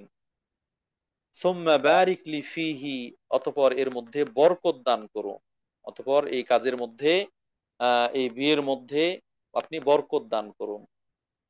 আল্লাহুম্মা ওয়া ইন কুনতা তা'লামু আন্না হাদাল আমরা শাররুন লি ফি দীনি ওয়া দুনিয়ায়া ওয়া মাআশি ওয়া আকিবাতি আমরি, হে আল্লাহ, আমি যে বিষয়টা প্রত্যাশা করছি, কামনা করছি, এটা যদি ক্ষতিকারক হয়, অকল্যাণকর হয়, অমঙ্গলজনক হয়, আমার দিনের ব্যাপারে, ধর্মের ব্যাপারে, আমার জাগতিক বিষয়ে, আমার শেষ পরিণতির বিষয়ে, ফসরিফহু আন্নি, তাহলে এটাকে আপনি আমার থেকে সরিয়ে নিন, দূর করে দিন। ওয়াসরিফনি আনহু, আমাকেও তার থেকে দূরে রাখুন, আমাকেও তার থেকে দূরে রাখুন, এটাকেও আহ আমাকে তার থেকে সরিয়ে রাখুন এবং সেটাকে আমার থেকে দূরে রাখুন। ওয়াকদির লিয়াল খাইরু, আমার জন্য নির্ধারণ করুন যেটা কল্যাণকর, আমার জন্য নির্ধারণ করুন যেটা কল্যাণকর। হাইসু কান, এটা কোথায় আছে আমি জানি না, আপনি জানেন কোথায় আছে, আপনি জানেন, সেই কল্যাণ যেখানে আছে সেখান থেকে আমার জন্য নির্ধারণ করুন। সুম্মা রদ্দিনী বিহি, এরপরে এই জিনিসের ব্যাপারে আমাকে সন্তুষ্টি দান করুন, আমাকে আমার জন্য সন্তোষজনক বানিয়ে দিন, আমাকে খুশি করুন। এইভাবে যদি কোনো ব্যক্তি আল্লাহর কাছে 2 রাকাত নামাজ পড়ে দোয়া করে, তাহলে আশা করা যায় যে ইনশাআল্লাহ আল্লাহ রব্বুল আলামিন তাকে ব্যর্থ করবেন না, আল্লাহ তাকে ফলাফল দিবেন। এবং আমরা এটা একাধিকবার বলেছি, আপনারাও জেনে থাকবেন যে দোয়া যদি আল্লাহর সন্তুষ্টির জন্য হয়, আত্মীয়তার সম্পর্ক ছিন্ন করা বা পাপের কাজের জন্য না হয়, তাহলে তার প্রতিফল সে পাবেই পাবে, তার প্রতিফল সে পাবেই পাবে। হয়তো যেটা দোয়া করেছে আল্লাহ সেটাই তাকে দিয়ে দিবেন, অথবা এর বিনিময়ে তার বিপদ আপদ বালা মুসিবত থেকে তাকে হেফাজত করবেন, অথবা আল্লাহ রব্বুল আলামিন এর সওয়াব তাকে পরকালে দান করবেন। অতএব আমরা আশাবাদী আল্লাহ রব্বুল আলামিন হয়তো এর মাধ্যমে উত্তম পাত্র বা পাত্রীর ব্যবস্থা করে দিবেন, উত্তম পাত্র বা পাত্রীর ব্যবস্থা করে দিবেন। আহ অনুরূপভাবে যারা ভালো মানুষ, যারা ভালো মানুষ তাদের কাছ থেকে খোঁজ খবর নেওয়া, তথ্য চাওয়া, সন্ধান চাওয়া, যেন ভালো পাত্র বা পাত্রীর খোঁজ খবর তারা দিতে পারে, এর মাধ্যমেও এটা হতে পারে। ইস্তেখারার ক্ষেত্রে একটি বিষয় না বললেই নয়, অনেকেই এটাকে বিভিন্ন ভাবে উপস্থাপন করে থাকে, বলে যে এরকম করলে স্বপ্নের মাধ্যমে জানতে পারবে যেটা করবে না করবে না। বিয়ের ক্ষেত্রে যদি ইস্তেখারা করে তাহলে হয়তো পাত্রকে ছবিতে দেখবে, অথবা পাত্রীকে সরি পাত্রকে ঘুমের মাধ্যমে দেখবে, বা স্বপ্নের মাধ্যমে দেখবে, পাত্রীকে স্বপ্নের মাধ্যমে দেখবে, ভালো না মন্দ ইত্যাদি ইত্যাদি। এইগুলো কথা ঠিক নয়, এইগুলো কথা ঠিক নয়। বরং হাদিসের ভাষ্য অনুযায়ী যদি সেটা তার জন্য কল্যাণকর হয়, আল্লাহ সহজ করে দিবেন, কোনো বাধা প্রতিবন্ধকতা ছাড়াই, ঝুট ঝামেলা ছাড়াই সহজে সহজে সমাধান হয়ে যাবে, এবং দেখা যাবে যে বিয়ের ব্যবস্থা হয়ে গেছে। আর যদি অকল্যাণকর থাকে তাহলে এই বাধার পরে ওই বাধা, ওই বাধার পরে ওই বাধা, শেষ পর্যন্ত হবে না, ঝামেলা পাকাতে থাকবে, সে সম্পর্ক আর হবে না, এরকম হবে। কিন্তু স্বপ্নের মাধ্যমে দেখবেন, ইশারা ইঙ্গিত পাবেন, এই সেই, এগুলো বাড়তি কথা, এগুলো সঠিক কথা নয়। সম্মানিত উপস্থিতি, তাহলে আমরা সৎ পাত্র, ভালো পাত্র, দিনদার পরহেজগার পাত্র বা পাত্রী পাওয়ার জন্য এখানে কিছু পরামর্শ পেলাম। এই পরামর্শগুলো অনুসরণ করতে পারি, আল্লাহর উপর ভরসা করে আল্লাহর কাছে দোয়া করা, যারা সৎ ভালো মানুষ, পরহেজগার মানুষ, তাদের কাছে পরামর্শ চাওয়া, পরামর্শ করা এবং তথ্য চাওয়া, এইগুলোর মাধ্যমে আমরা আমাদের ভালো বা উত্তম পাত্র পাত্রী ব্যবস্থা করতে পারি বা সংগ্রহ করতে পারি। এর বাইরে, এর বাইরে অন্যান্য যে পদ্ধতি রয়েছে, যেই পদ্ধতি হুজুর ডেকে নিয়ে এসে কোরআন হাদিস পড়ে খতম করা ইত্যাদি ইত্যাদি, সেগুলো সঠিক নয়, সেগুলো সঠিক নয়। আর যেটা বললাম যে বাহ্যিক দৃষ্টিতেই কাউকে দেখে ভালো মনে হলো এবং তাতেই তিনি ভালো মনে করে ফেললেন, এমনটাও যেন না হয়। বরং কোরআন হাদিসের আলোকে যে পরামর্শগুলো দেওয়া হয়েছে সে আলোকে খোঁজার অনুসন্ধান করার চেষ্টা করবেন, তাহলে আশা করা যায় যে উত্তম পাত্র বা পাত্রীর সন্ধান পেতে পারেন। সম্মানিত উপস্থিতি, এই পাত্র পাত্রী অনেক সময় অনেকের ঘরে হয়তো ছেলের বয়স হয়ে যাচ্ছে, মেয়ের বয়স হয়ে যাচ্ছে, বিয়ে শাদী হচ্ছে না। এই জন্য অনেক দুশ্চিন্তা থাকে, বিশেষ করে বাবা মা বা অভিভাবক তারা দুশ্চিন্তায় থাকেন। অনেক সময় ব্ল্যাক ম্যাজিক করা হয়, জাদু টোনাও ইত্যাদি করা হয়ে থাকে, যার কারণে হয়তো ঘর আসে কিন্তু ঘর ভেঙে যায় ইত্যাদি ইত্যাদি হয়, যেগুলো আমাদেরকে এখানে প্রশ্ন করা হয়েছে। এই সকল বিষয়ে আমরা বলবো আল্লাহ রব্বুল আলমিনের ওপর আপনার বিষয়টাকে ন্যস্ত করে অর্পণ করে তার সঠিক সমাধান চাওয়া, তার সঠিক সমাধান চাওয়া। আল্লাহর আল্লাহর প্রতি আল্লাহর প্রতি ভরসা রেখে আল্লাহর কাছেই তার সমাধান কামনা করা। আর যদি বাস্তবে মনে হয় যে এরকম জাদুটোনা ইত্যাদি কিছু করা আছে, তাহলে তার যে সঠিক প্রতিকার, বৈধ প্রতিকার, সেগুলো করা যেতে পারে। কোরআন হাদিসের দোয়া দিয়ে যারা রুকিয়া করে, ঝাড়ফুঁক করে ইত্যাদি, জাদুটোনা ইত্যাদি এগুলোকে কাটিয়ে দেয়, নস্যাৎ করে দেয়, ভ্যানিশ করে দেয়, সেগুলোর প্রক্রিয়া অবলম্বন করা যেতে পারে। বাকি আল্লাহ রব্বুল আলামিন যেন উত্তম সৎ চরিত্রবান পাত্র এবং পাত্রীর ব্যবস্থা করে দেন, এজন্য আল্লাহর কাছে বেশি বেশি দোয়া করতে থাকতে হবে এবং বিচক্ষণ জ্ঞানী মানুষদের পরামর্শ করে তাদের মাধ্যমে তথ্য সংগ্রহ করার চেষ্টা করতে হবে। সম্মানিত উপস্থিতি, এই পাত্র পাত্রী যখন আপনি কাউকে নির্বাচন করলেন, তার দিন ধার্মিকতা দেখে কাউকে ঠিক করলেন, তখন তো তার কাছে বিয়ের প্রস্তাব উপস্থাপন করবেন, তখন তার কাছে বিয়ের প্রস্তাব উপস্থাপন করবেন। এই প্রস্তাব উপস্থাপন যদি মেয়ের পক্ষ থেকে হয়, মেয়ে পক্ষের হয়, তাহলে মেয়ের অভিভাবক সরাসরি ছেলের কাছে বা ছেলের অভিভাবকের কাছে উপস্থাপন করতে পারেন, সরাসরি ছেলের কাছে বা ছেলের অভিভাবকের কাছে উপস্থাপন করতে পারেন। আর যদি ছেলে পক্ষ থেকে হয় তাহলে অবশ্যই সেটি আহ মেয়ের অভিভাবকের কাছে উপস্থাপন করতে হবে, সরাসরি মেয়ের কাছে নয়, সরাসরি মেয়ের কাছে নয়, বরং মেয়ের অভিভাবকের কাছে উপস্থাপন করতে হবে।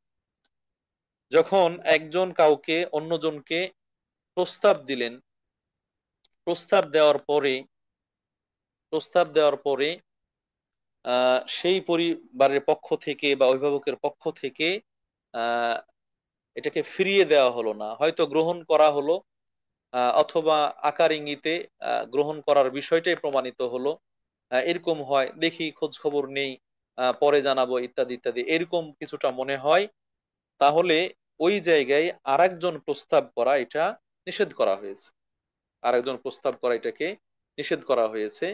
যে আহ কোনো ভাই, কোনো মুসলিম ভাই তার মুসলিম ভাইয়ের প্রস্তাবের ওপর প্রস্তাব দিবে না।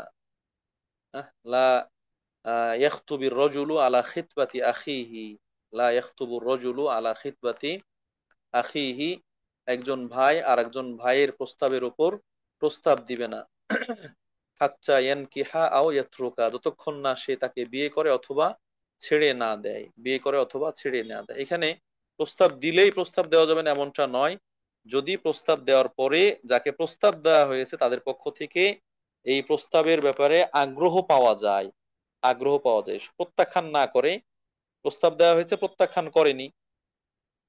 করেনি অথবা তাদের আগ্রহ আছে, তারা হয়তো খোঁজ খবর নিতে চেয়েছেন ইত্যাদি, এই অবস্থায় আরেকজন প্রস্তাব দেওয়া ঠিক হবে না, কেননা এর মাধ্যমে সামাজিক বিশৃঙ্খলা তৈরি হয়, সামাজিকভাবে বিশৃঙ্খলা তৈরি হয়। আর ইসলামী শরীয়ত এই ধরনের বিশৃঙ্খলা এড়িয়ে গিয়েছেন, এই জন্য এই বিধান এসেছে। তবে যদি প্রত্যাখ্যান করে তখন আরেকজন প্রস্তাব দিতে সমস্যা নেই, অথবা কিছুই বলেনি, প্রস্তাব দিয়েছে, আগ্রহ প্রকাশ করেনি, নাও করেনি, হাও করেনি, এবং এই বিষয়টা তৃতীয় পক্ষের কাছে অজানা, এ অবস্থায় যদি প্রস্তাব দেয় তাহলে সমস্যা নেই, এ অবস্থায় প্রস্তাব দিলে সমস্যা নেই। তবে জানা সত্ত্বেও এবং তাদের আগ্রহ প্রকাশ করা সত্ত্বেও আরেকজন যেন প্রস্তাব না দেয়, এতে করে যার কাছে প্রস্তাব দেওয়া হবে তিনি দোটানায় পড়ে যাবেন, কোনটা বেছে নিবেন। হয়তো আগেই আগ্রহ ছিল ইত্যাদি ইত্যাদি, কিন্তু আরেকটা প্রস্তাব আসার পরেই তখন সে আগ্রহ হয়তো হারিয়ে দিতে পারে, কম্পেয়ার করবেন, তখন সঠিক সিদ্ধান্তে হয়তো উপনীত নাও হতে পারেন। এই ধরনের বিশৃঙ্খলা যেন না হয়, এজন্য ইসলামী শরীয়ত এই ধরনের প্রস্তাব দিতে নিষেধ করেছেন। তাহলে এটা একটা মাসআলা আমরা জানতে পারলাম যে কেউ প্রস্তাব দিলে সেই প্রস্তাবের ওপর প্রস্তাব দেওয়া ইসলামী শরীয়তে নিষেধ করেছেন। আহ প্রস্তাব দেওয়ার ক্ষেত্রে যদি বিধবা নারী, স্বামী মারা গিয়েছে, স্বামী মারা গিয়েছে এ অবস্থায় রয়েছে, অথবা তালাক প্রাপ্তা, আহ, আহ, আফওয়ান তালাক প্রাপ্তা, তালাক প্রাপ্তা যদি তিন তালাক প্রাপ্তা হয়, কারণ তিন তালাক প্রাপ্তা হওয়ার পরে অন্যের সাথে বিবাহ বন্ধনে আবদ্ধ হওয়া জায়েজ, অথবা বাইন তালাক প্রাপ্তা হয়, এরকম অবস্থায় তার ইদ্যত চলাকালীন সময়ে আকারে ইঙ্গিতে প্রস্তাব দেওয়া জায়েজ আছে, কিন্তু সরাসরি প্রস্তাব দিতে নিষেধ করা হয়েছে। এই সময়টাতে সরাসরি প্রস্তাব দিতে নিষেধ করা হয়েছে। আর কুমারী মেয়ের ক্ষেত্রে সরাসরি প্রস্তাব দিতে সমস্যা নেই, অথবা স্বাভাবিক অবস্থায় সরাসরি প্রস্তাব দিতে সমস্যা নেই, কিন্তু ইদ্যত চলাকালীন অবস্থায় তাদের ইদ্যত শেষ না হওয়ার আগে সরাসরি প্রস্তাব দিতে নিষেধ করা হয়েছে। এখানে আকারে ইঙ্গিতে প্রস্তাব দিতে পারে, যেমনটা আল্লাহ রাব্বুল আলামিন সূরা আল বাকারায় বলছেন, ওয়ালা জুনাহা আলাইকুম ফিমা আররাজতুম বিহি মিন খিতওয়াতিন নিসা, নারীদেরকে আকারে ইঙ্গিতে প্রস্তাব দিতে তোমাদের কোনো সমস্যা নেই। কিন্তু আগের অংশে বলেছেন যে তারা ইদ্যত পালনকালীন সময়ে তাদেরকে প্রস্তাব দিবে না, প্রস্তাব দেওয়া নিষেধ। সম্মানিত উপস্থিতি, যাকে প্রস্তাব দেয়া হলো, আচ্ছা এখানে আরেকটু আমরা যোগ করতে চাই যে সতী সাধ্বী নারীর ক্ষেত্রে আল্লাহ রাসূল সাল্লাল্লাহু আলাইহি ওয়াসাল্লাম আরেকটা বৈশিষ্ট্যের কথা বলেছেন, আরেকটা বৈশিষ্ট্যের কথা বলেছেন, সেটা হচ্ছে তারা কি হওয়া, অধিক সন্তান প্রসবকারিণী হওয়া। বিবাহের ক্ষেত্রে পাত্রী নির্বাচনের ক্ষেত্রে, বিবাহের পাত্রী নির্বাচনের ক্ষেত্রে আল্লাহ রাসূল সাল্লাল্লাহু আলাইহি সাল্লাম আরো দুটি বৈশিষ্ট্যের কথা বলেছেন। একটা তো হলো সতী সাধ্বী দিনদারি হতে হবে, আরেকটি হচ্ছে যারা বেশি বেশি সন্তান প্রসব করে, সন্তান জন্ম দেয়। এ নারী তো বিয়েই হয়নি, কিভাবে বোঝা যাবে তার সন্তান কম হয় না বেশি হয়? তার বড় বোন থাকলে তাদের দিকে খেয়াল করবে, তার মা, খালা ইত্যাদি তাদের দিকে খেয়াল করবে, তাদের সন্তান সন্ততি কেমন।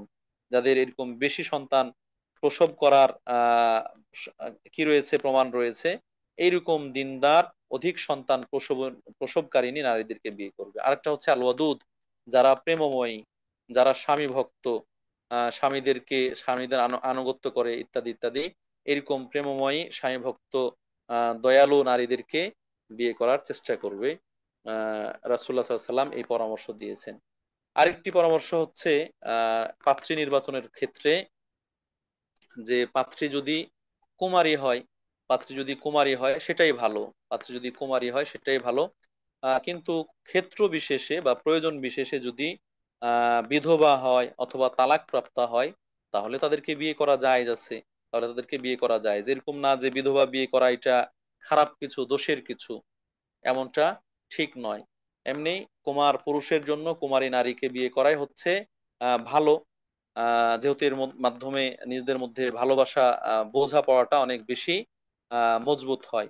আর যদি বিবাহিতা, বিধবা অথবা তালাক প্রাপ্তা এরকম নারীকেও বিয়ে করে তাতে সমস্যা নেই। আল্লাহ রসুল সাল্লাল্লাহু আলাইহি সাল্লাম 13টার অধিক বিয়ে করেছিলেন, যার মধ্যে একটা মাত্র ছিল কুমারী, একটা ছিল কুমারী, কিন্তু বাকি সবগুলোই ছিল বিধবা অথবা তালাক প্রাপ্তা, বিধবা অথবা তালাক প্রাপ্তা। এজন্য বিধবা বা তালাক প্রাপ্তা নারীকে এড়িয়ে যাওয়া এটা উচিত নয়, এড়িয়ে যাওয়া উচিত নয়। বরং যদি কারো সুযোগ সামর্থ্য থাকে এবং এর মাধ্যমে তার প্রতি দয়া দাক্ষিণ্যতা দেখার সুযোগ থাকে, তাহলে সেটা বরং প্রশংসনীয়, বরং সেটা প্রশংসনীয়। সম্মানিত উপস্থিতি, এগুলো হলো পাত্রী নির্বাচনের ক্ষেত্রে আগের গুলোর সাথে মানে সংযুক্ত হবে। এরপরে আসছে যে আমরা প্রস্তাব দেওয়ার কথা বললাম, যে নারীকে প্রস্তাব দেওয়া, এই প্রস্তাবিত নারীকে দেখা, যাকে বিয়ের প্রস্তাব দেওয়া হয়েছে তাকে দেখা, দেখা দেখি করা, দেখা দেখির যে পর্ব রয়েছে সেটা, এ ব্যাপারেও ইসলামী শরীয়তে বিধান রয়েছে। আর নজরু ইলাল মারআতিল মাখতুবা, যে নারীকে বিয়ের প্রস্তাব দেওয়া হয়েছে তাকে যদি প্রয়োজন হয় তাহলে দেখা দেখি করা, এটা ইসলামী শরীয়তে বৈধ। এটা ইসলামী শরীয়তে বৈধ। এ ব্যাপারে বেশ কিছু হাদিস রয়েছে। আল্লাহ রাসূল সাল্লাল্লাহু আলাইহি সাল্লাম দেখার জন্য আনসার ব্যক্তিদেরকে উদ্বুদ্ধ করেছেন। আনসার ব্যক্তিকে উদ্বুদ্ধ করেছেন। একজন সাহাবী আল্লাহ রাসূল সাল্লাল্লাহু আলাইহি সাল্লামকে এসে বললেন যে আমি অমুককে অমুককে বিয়ের জন্য ইচ্ছা করেছি। তখন আল্লাহ রাসূল সাল্লাম বললেন, তুমি কি তাকে দেখেছো? তো ব্যক্তি বলল, না। তো আল্লাহ রাসূল বললেন যে তুমি দেখো, কেননা আনসারী নারীদের চোখে সমস্যা রয়েছে। চোখে সমস্যা রয়েছে, অর্থাৎ কারো কারো ক্ষেত্রে চোখের সমস্যা রয়েছে, হয়তো টেরা বা চোখ বড় বড় বা ছোট বড় ইত্যাদি এরকম সমস্যা রয়েছে। তো দেখতে আল্লাহ রাসূল সাল্লাম নির্দেশ দিলেন। অন্য হাদিসের মধ্যে এসেছে আহ যদি তুমি দেখতে সক্ষম হও, যা দেখলে বিয়ের ব্যাপারে বেশি আগ্রহী হবে, তাহলে তাকে দিবে, তাহলে সেটা দেখবে, তাহলে সেটা দেখবে।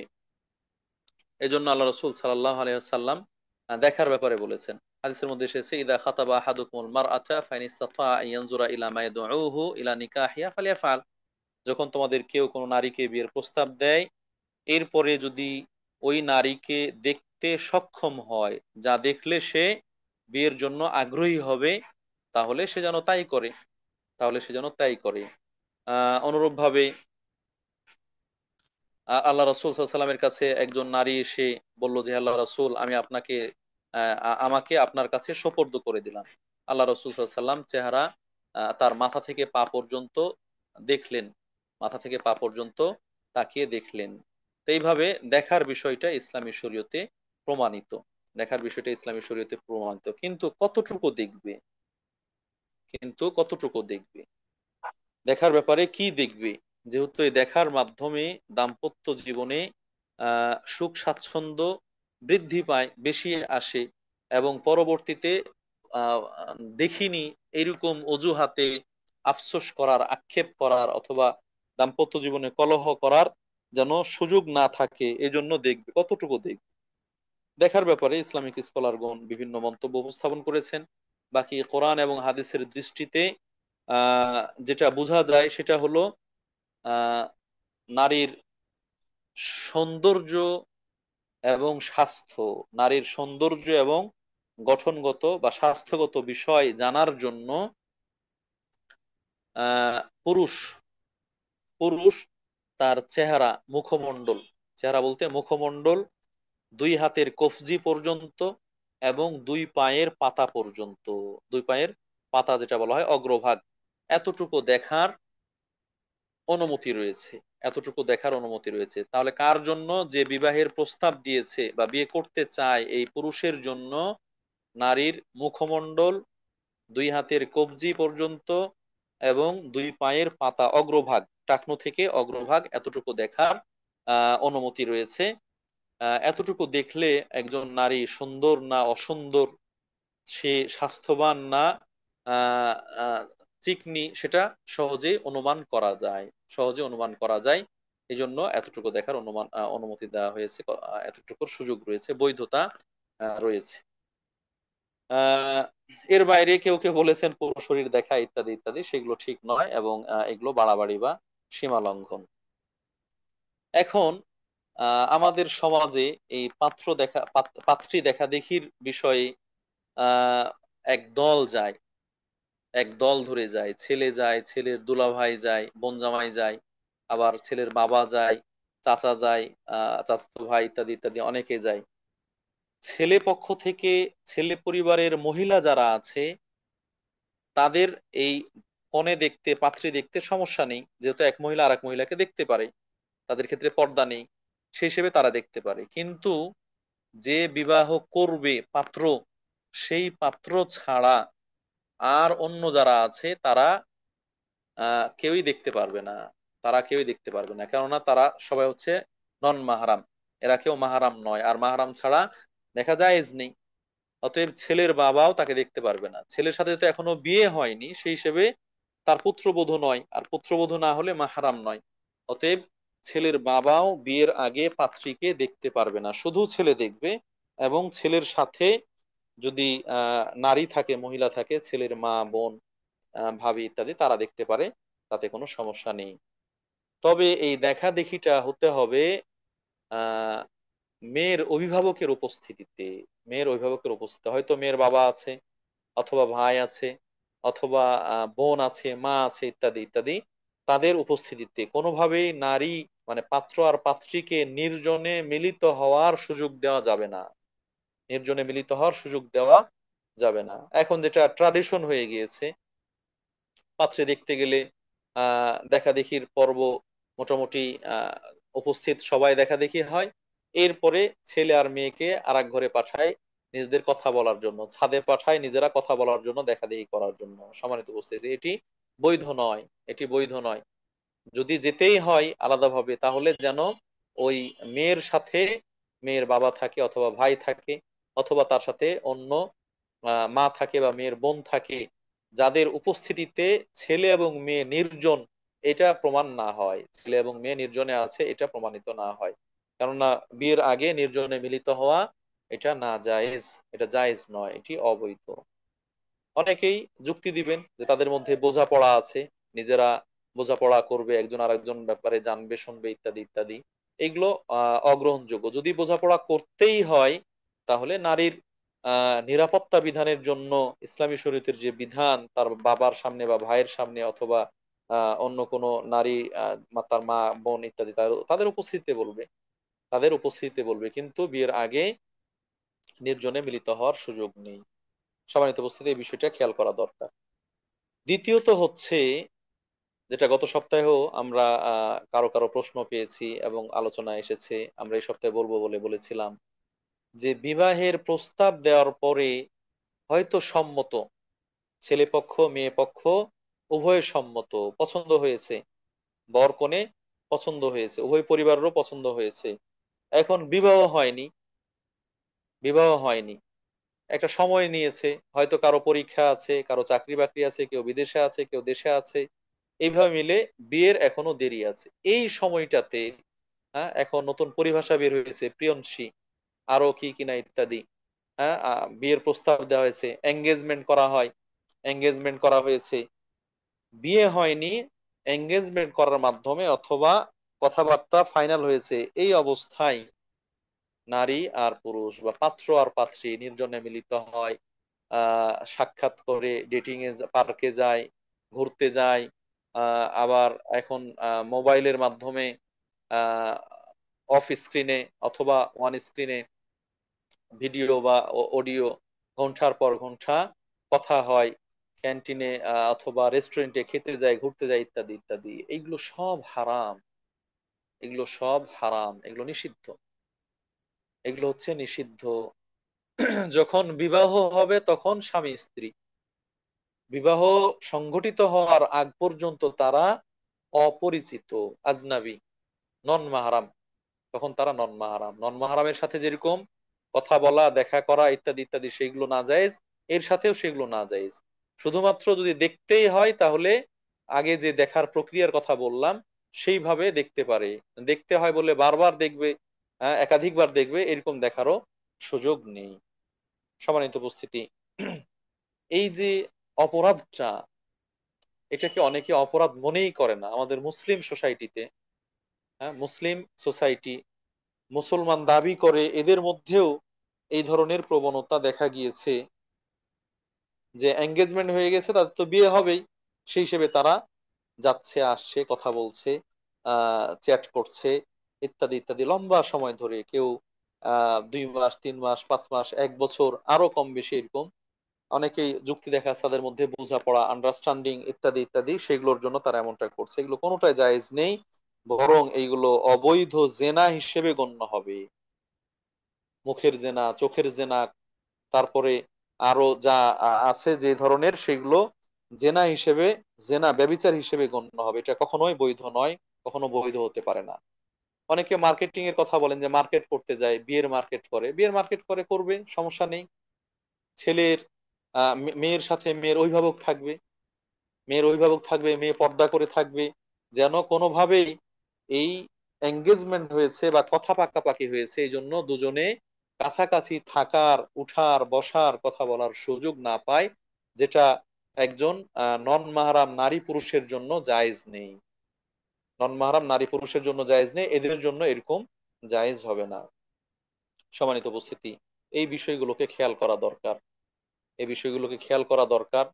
জাগতিক জীবন, এই জাগতিক জীবনটা খুবই ক্ষণস্থায়ী, সামান্য সময়ের জন্য, অল্প সময়ের জন্য। পরকালের তুলনায় 60 70 80 বছর এটা খুবই নগণ্য, খুবই অল্প।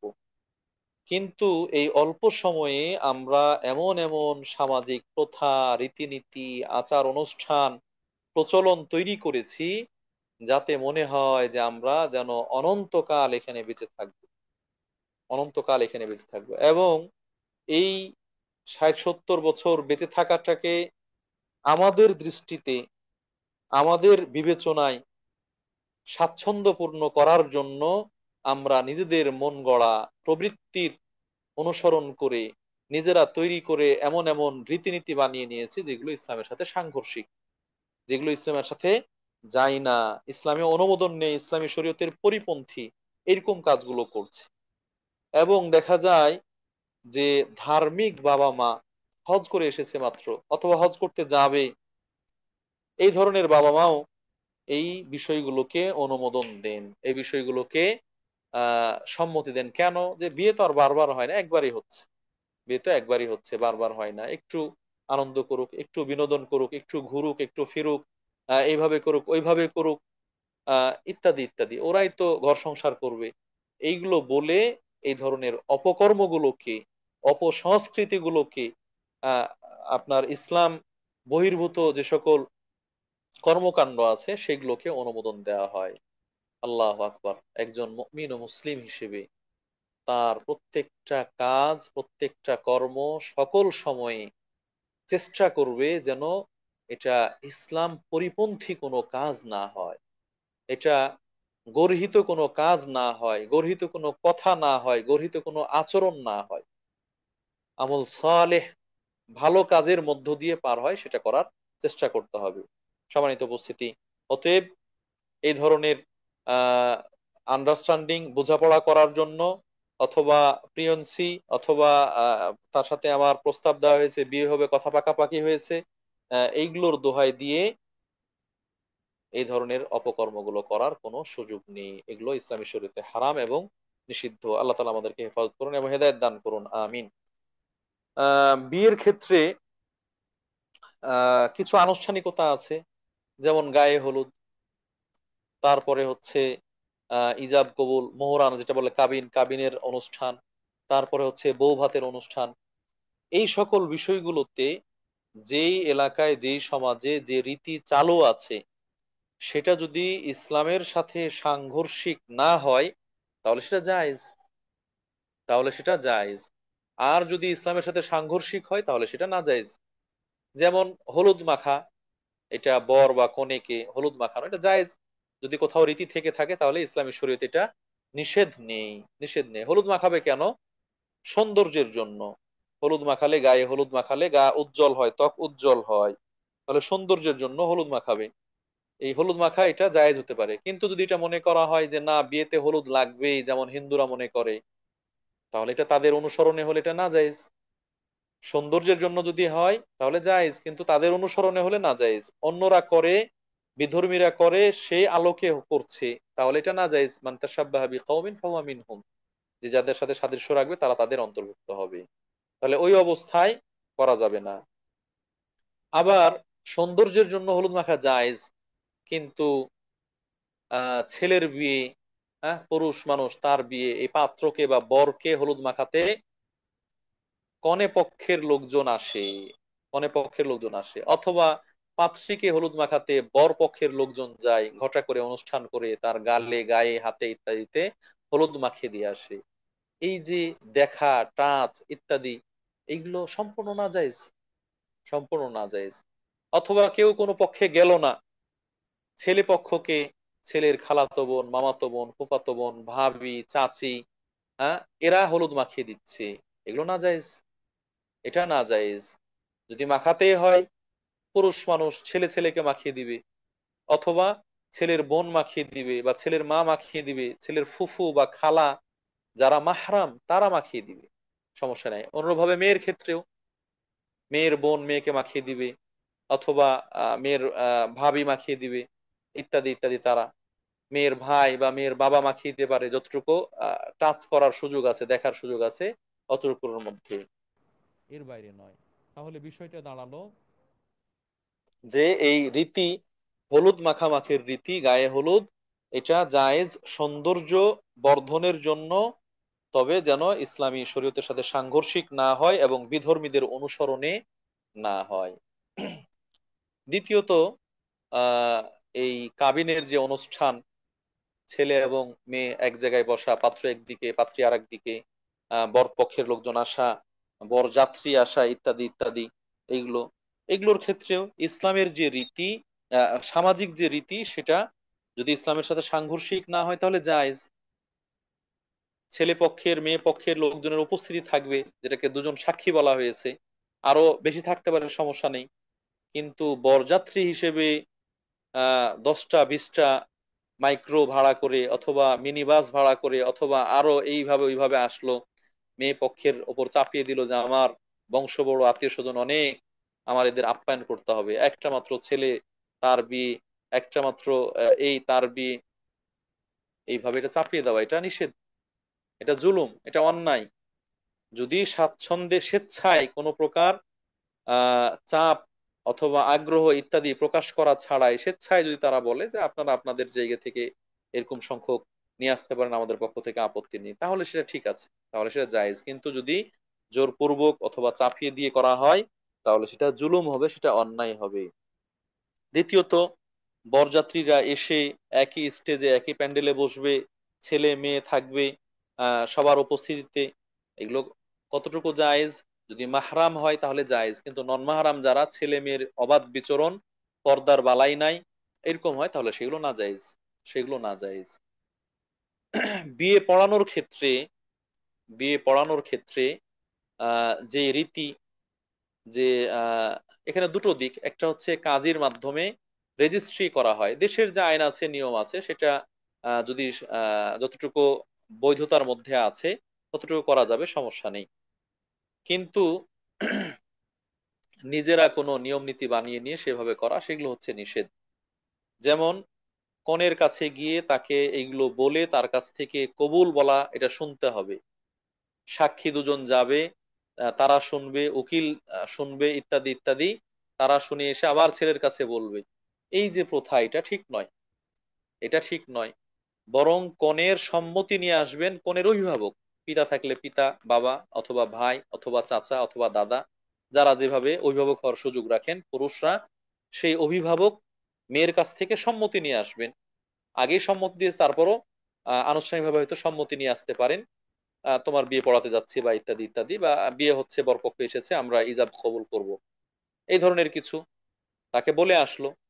আসার পরে ছেলের কাছে এসে খুতবা পাঠ করে ছেলেকে বলবে যে আমাকে আমার মেয়ে অমুক নাম, এই, বা আমার বোন অমুক, এর সাথে তোমাকে বিয়ে করিয়ে দিলাম, এর সাথে তুমি বিয়ে করে দিলাম। ছেলে বলবে যে কাবিল তু, আমি কবুল করলাম, আমি কবুল করলাম, বাস শেষ, এতটুকুই যথেষ্ট, এতটুকুই যথেষ্ট। অথবা ছেলে পক্ষ থেকে ছেলে বলতে পারে আমি আপনার অমুক আপনার অমুক মেয়েকে, এই নাম এই, তাকে আহ বিয়ে করলাম, ছেলের অভিভাবক বলবে কাবিল তু, ছেলের অভিভাবক বলবে কাবিল তু, আফওয়ান মেয়ের অভিভাবক বলবে কাবিল তু, আমি কবুল করলাম, তাহলে সমস্যা নেই, বিয়ে হয়ে যাবে। কিন্তু দুই পক্ষ, ছেলেও কবুল বলবে মেয়েও কবুল বলবে, এটা যেন ইসলামী বিধানের সাথে সাংঘর্ষিক এবং এটা বাস্তবতার সাথেও সাংঘর্ষিক। বিয়েটা হচ্ছে একজন প্রস্তাব দিবে আর একজন, এক পক্ষ প্রস্তাব দিবে আর এক পক্ষ কবুল করবে, কিন্তু এখানে যেন ছেলে পক্ষ একবার প্রস্তাব দিল, মেয়ে পক্ষ কবুল করলো, মেয়ে পক্ষ একবার প্রস্তাব দিল, ছেলে পক্ষ কবুল করলো, একটাই জিনিস দুইবার হলো, একটাই জিনিস দুইবার হলো, যেটা ঠিক নয়, যেটা ঠিক নয়, সমাজের প্রচলন, এটা সমাজের প্রচলন, কিন্তু এমনটা ঠিক নয়। আল্লাহ রাব্বুল আলামিন আমাদেরকে শরীরটা বোঝার তৌফিক দান করুন। এরপরে আসে বিয়ের পরে ওয়ালিমা, বউ ভাত। বিয়ের পরে আসছে ওয়ালিমা, বউ ভাত, বউ ভাতের বিশাল আয়োজন করা হয় ইত্যাদি। ওয়ালিমা করা এটা সুন্নাহ বা মুস্তাহাব, যার যেমন সাধ্য আছে সেই অনুযায়ী অলিমা করবে। অলিমা হচ্ছে বর পক্ষ যে বিয়ে করলো সে বা তার পরিবারের পক্ষ থেকে খাবারের আয়োজন করা হবে, যেখানে মানুষজন উপস্থিত হবেন, তাদের দোয়া করে যাবেন। আর আহ তাদের কল্যাণের জন্য দোয়া করবেন, এবং মানুষজন জানবে যে হ্যাঁ অমুকের বিয়ে হয়েছে, যেন বিয়েটা গোপন না থাকে, প্রকাশ পায়। তাহলে মানুষ একদিকে জানলো, জানতে পারলো, অন্যদিকে মানুষ উপস্থিত হলো, তাদের জন্য দোয়া করলো। বারাকাল্লাহু লাকা ওয়া বারাকা আলাইকা ওয়া জামা বাইনাকুমা ফি খাইর ইত্যাদি, এইভাবে তাদের কল্যাণের জন্য দোয়া করবে, তাদেরকে অভিবাদন জানাবে, সম্ভাষণ জানাবে। তো এইটা করা জায়েজ আছে, তবে এই অলিমার অনুষ্ঠানেও যেন বাড়াবাড়ি না হয়, সীমা লঙ্ঘন না হয়। শুধুমাত্র ধনীদেরকে দাওয়াত দিল, গরিবদেরকে দাওয়াত দিল না, এরকম না হয়। অনেক রং বেরঙের খাবার, হরেক রকম খাবার তৈরি করলো, মানুষ খেলো খেলো না, অপচয় হলো, নষ্ট হলো, এরকম যেন না হয়। তারপরে হচ্ছে খাবার দাবার আয়োজন করেছে, আর গেটের মধ্যে বড় টেবিল বসিয়ে, হ্যাঁ সেইখানে ফকিরের ভিক্ষার জন্য বয়াম অথবা বক্স ইত্যাদি রেখেছে, খাতা রেখেছে, হাজিরা হচ্ছে কে কে দাওয়াত খেতে আসলো আর কে কত টাকা দিল, এরকম যেন না হয়। যেন ওই ভাতের হোটেল, হ্যাঁ ভাতের হোটেলের মতো এইটা না হয়, বরং অলিমা হচ্ছে সুন্নাহ। যার সাধ্য যতটুকু আছে সে অনুযায়ী খাওয়াবে, কোনো বিনিময় ছাড়া। যদি কেউ স্বেচ্ছায় কোনো হাদিয়া গিফট ইত্যাদি নিয়ে আসে দেয়, সেটা তার বিষয়, কিন্তু তার পক্ষ থেকে কোনো আগ্রহ থাকবে না এবং এই ধরনের কোনো আয়োজনও থাকবে না। এটা হচ্ছে ইসলামী শরীয়তের বিধান, কিন্তু এখন বর্তমান সমাজে অনেক উল্টা কাজই হচ্ছে। এইগুলোর পাশাপাশি এই বিয়ের আয়োজনকে কেন্দ্র করে গায়ে হলুদ এবং আহ কি বলছে এটা, বাসর, বাসর রাত, এই 2 দিনে বাংলাদেশের মুসলিম সমাজে যে ধরনের অমুসলিম কৃষ্টি কালচার চালু হয়েছে, যেটা থেকে যেটা দেখলে মনেই হয় না যেটা কোনো মুসলিমের বিবাহ, কোনো মুসলিম সন্তানের বা মুসলিম ছেলে মেয়ের বিবাহ। এমন ডিজে পার্টির আয়োজন করা হয়, গান বাজনার আয়োজন করা হয়, নাচ গানের ব্যবস্থা করা হয়, আশপাশের মানুষের দিকেও খেয়াল করা হয় না। লা হাওলা ওয়ালা কুওয়াতা ইল্লা বিল্লাহ। এই ধরনের আয়োজন এটা কখনোই বৈধ নয়, না বিয়ের জন্য, না বিয়ে ছাড়া অন্য সময়ে। ওই যে বললাম, ধার্মিক পরিবার তারা পর্যন্ত বলে যে বিয়ে তো একবার করবে, একটু আনন্দ বিনোদন করুক। এটা জায়েজ নেই।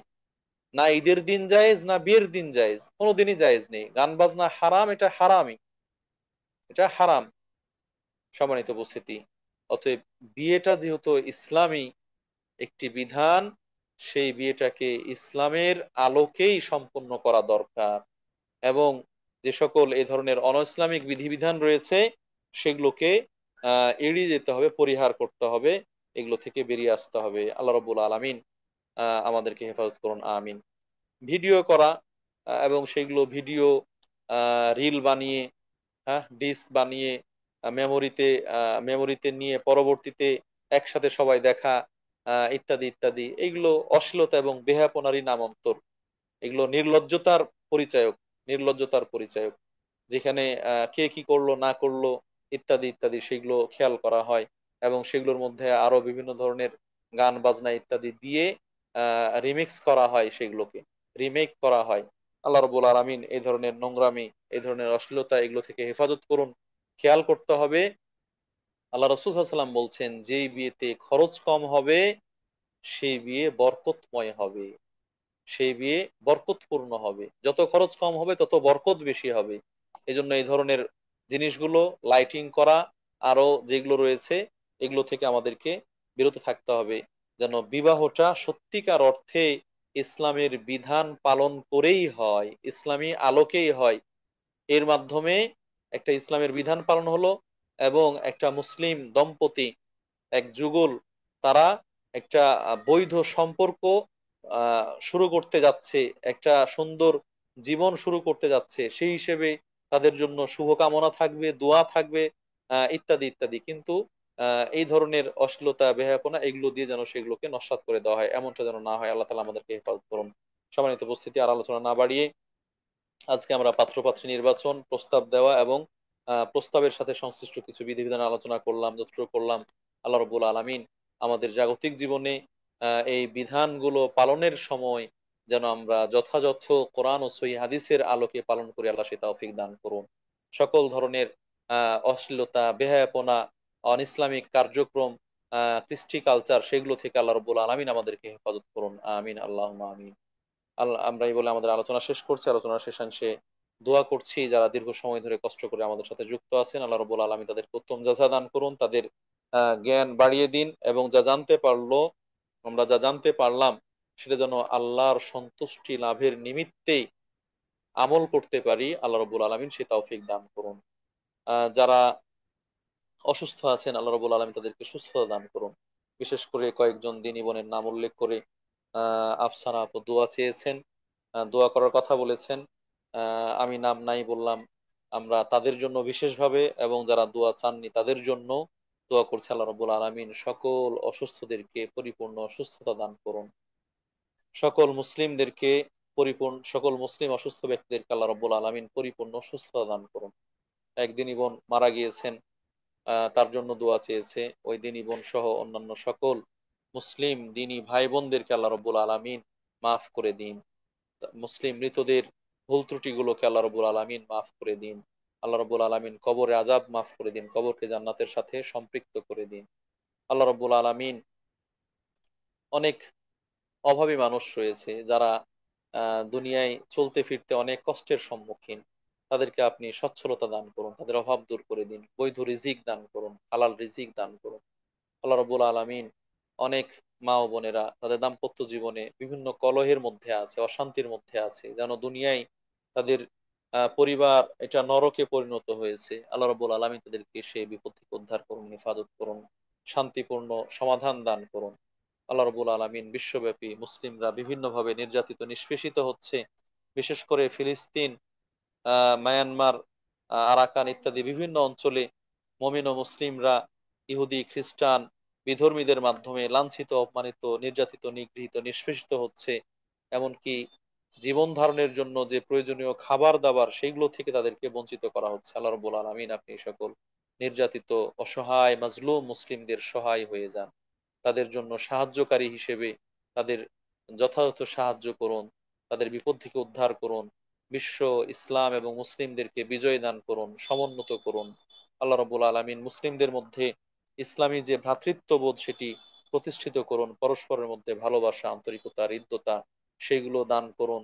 সবাই যেন ঐক্যবদ্ধ হয়ে কোরআন ও সহিহ হাদিসের বিধিবিধান নিজের জীবনে, পরিবার, সমাজ, রাষ্ট্রীয় জীবনে বাস্তবায়ন করতে পারে সে তৌফিক দান করুন। আল্লাহ রাব্বুল আলামিন, আমরা সবাই যেন মুসলিম, আল্লাহর বান্দা, আল্লাহর গোলাম, ভাই ভাই হিসেবে আপনার বিধান পালন করে দুনিয়া থেকে বিদায় নিতে পারি সে তৌফিক দান করুন, আমিন। আল্লাহ রাব্বুল আলামিন আমাদের ভালো কাজগুলো কবুল করুন, উত্তম বিনিময় দান করুন, আমিন। এ বলে আমরা আমাদের আলোচনার প্রথম অংশ শেষ করছি। আমরা প্রশ্নোত্তরে যাব বাকি সময়টুকুতে। এর মধ্যে যদি হাসিনা আপুর কিছু বলার থাকে বলবেন প্লিজ।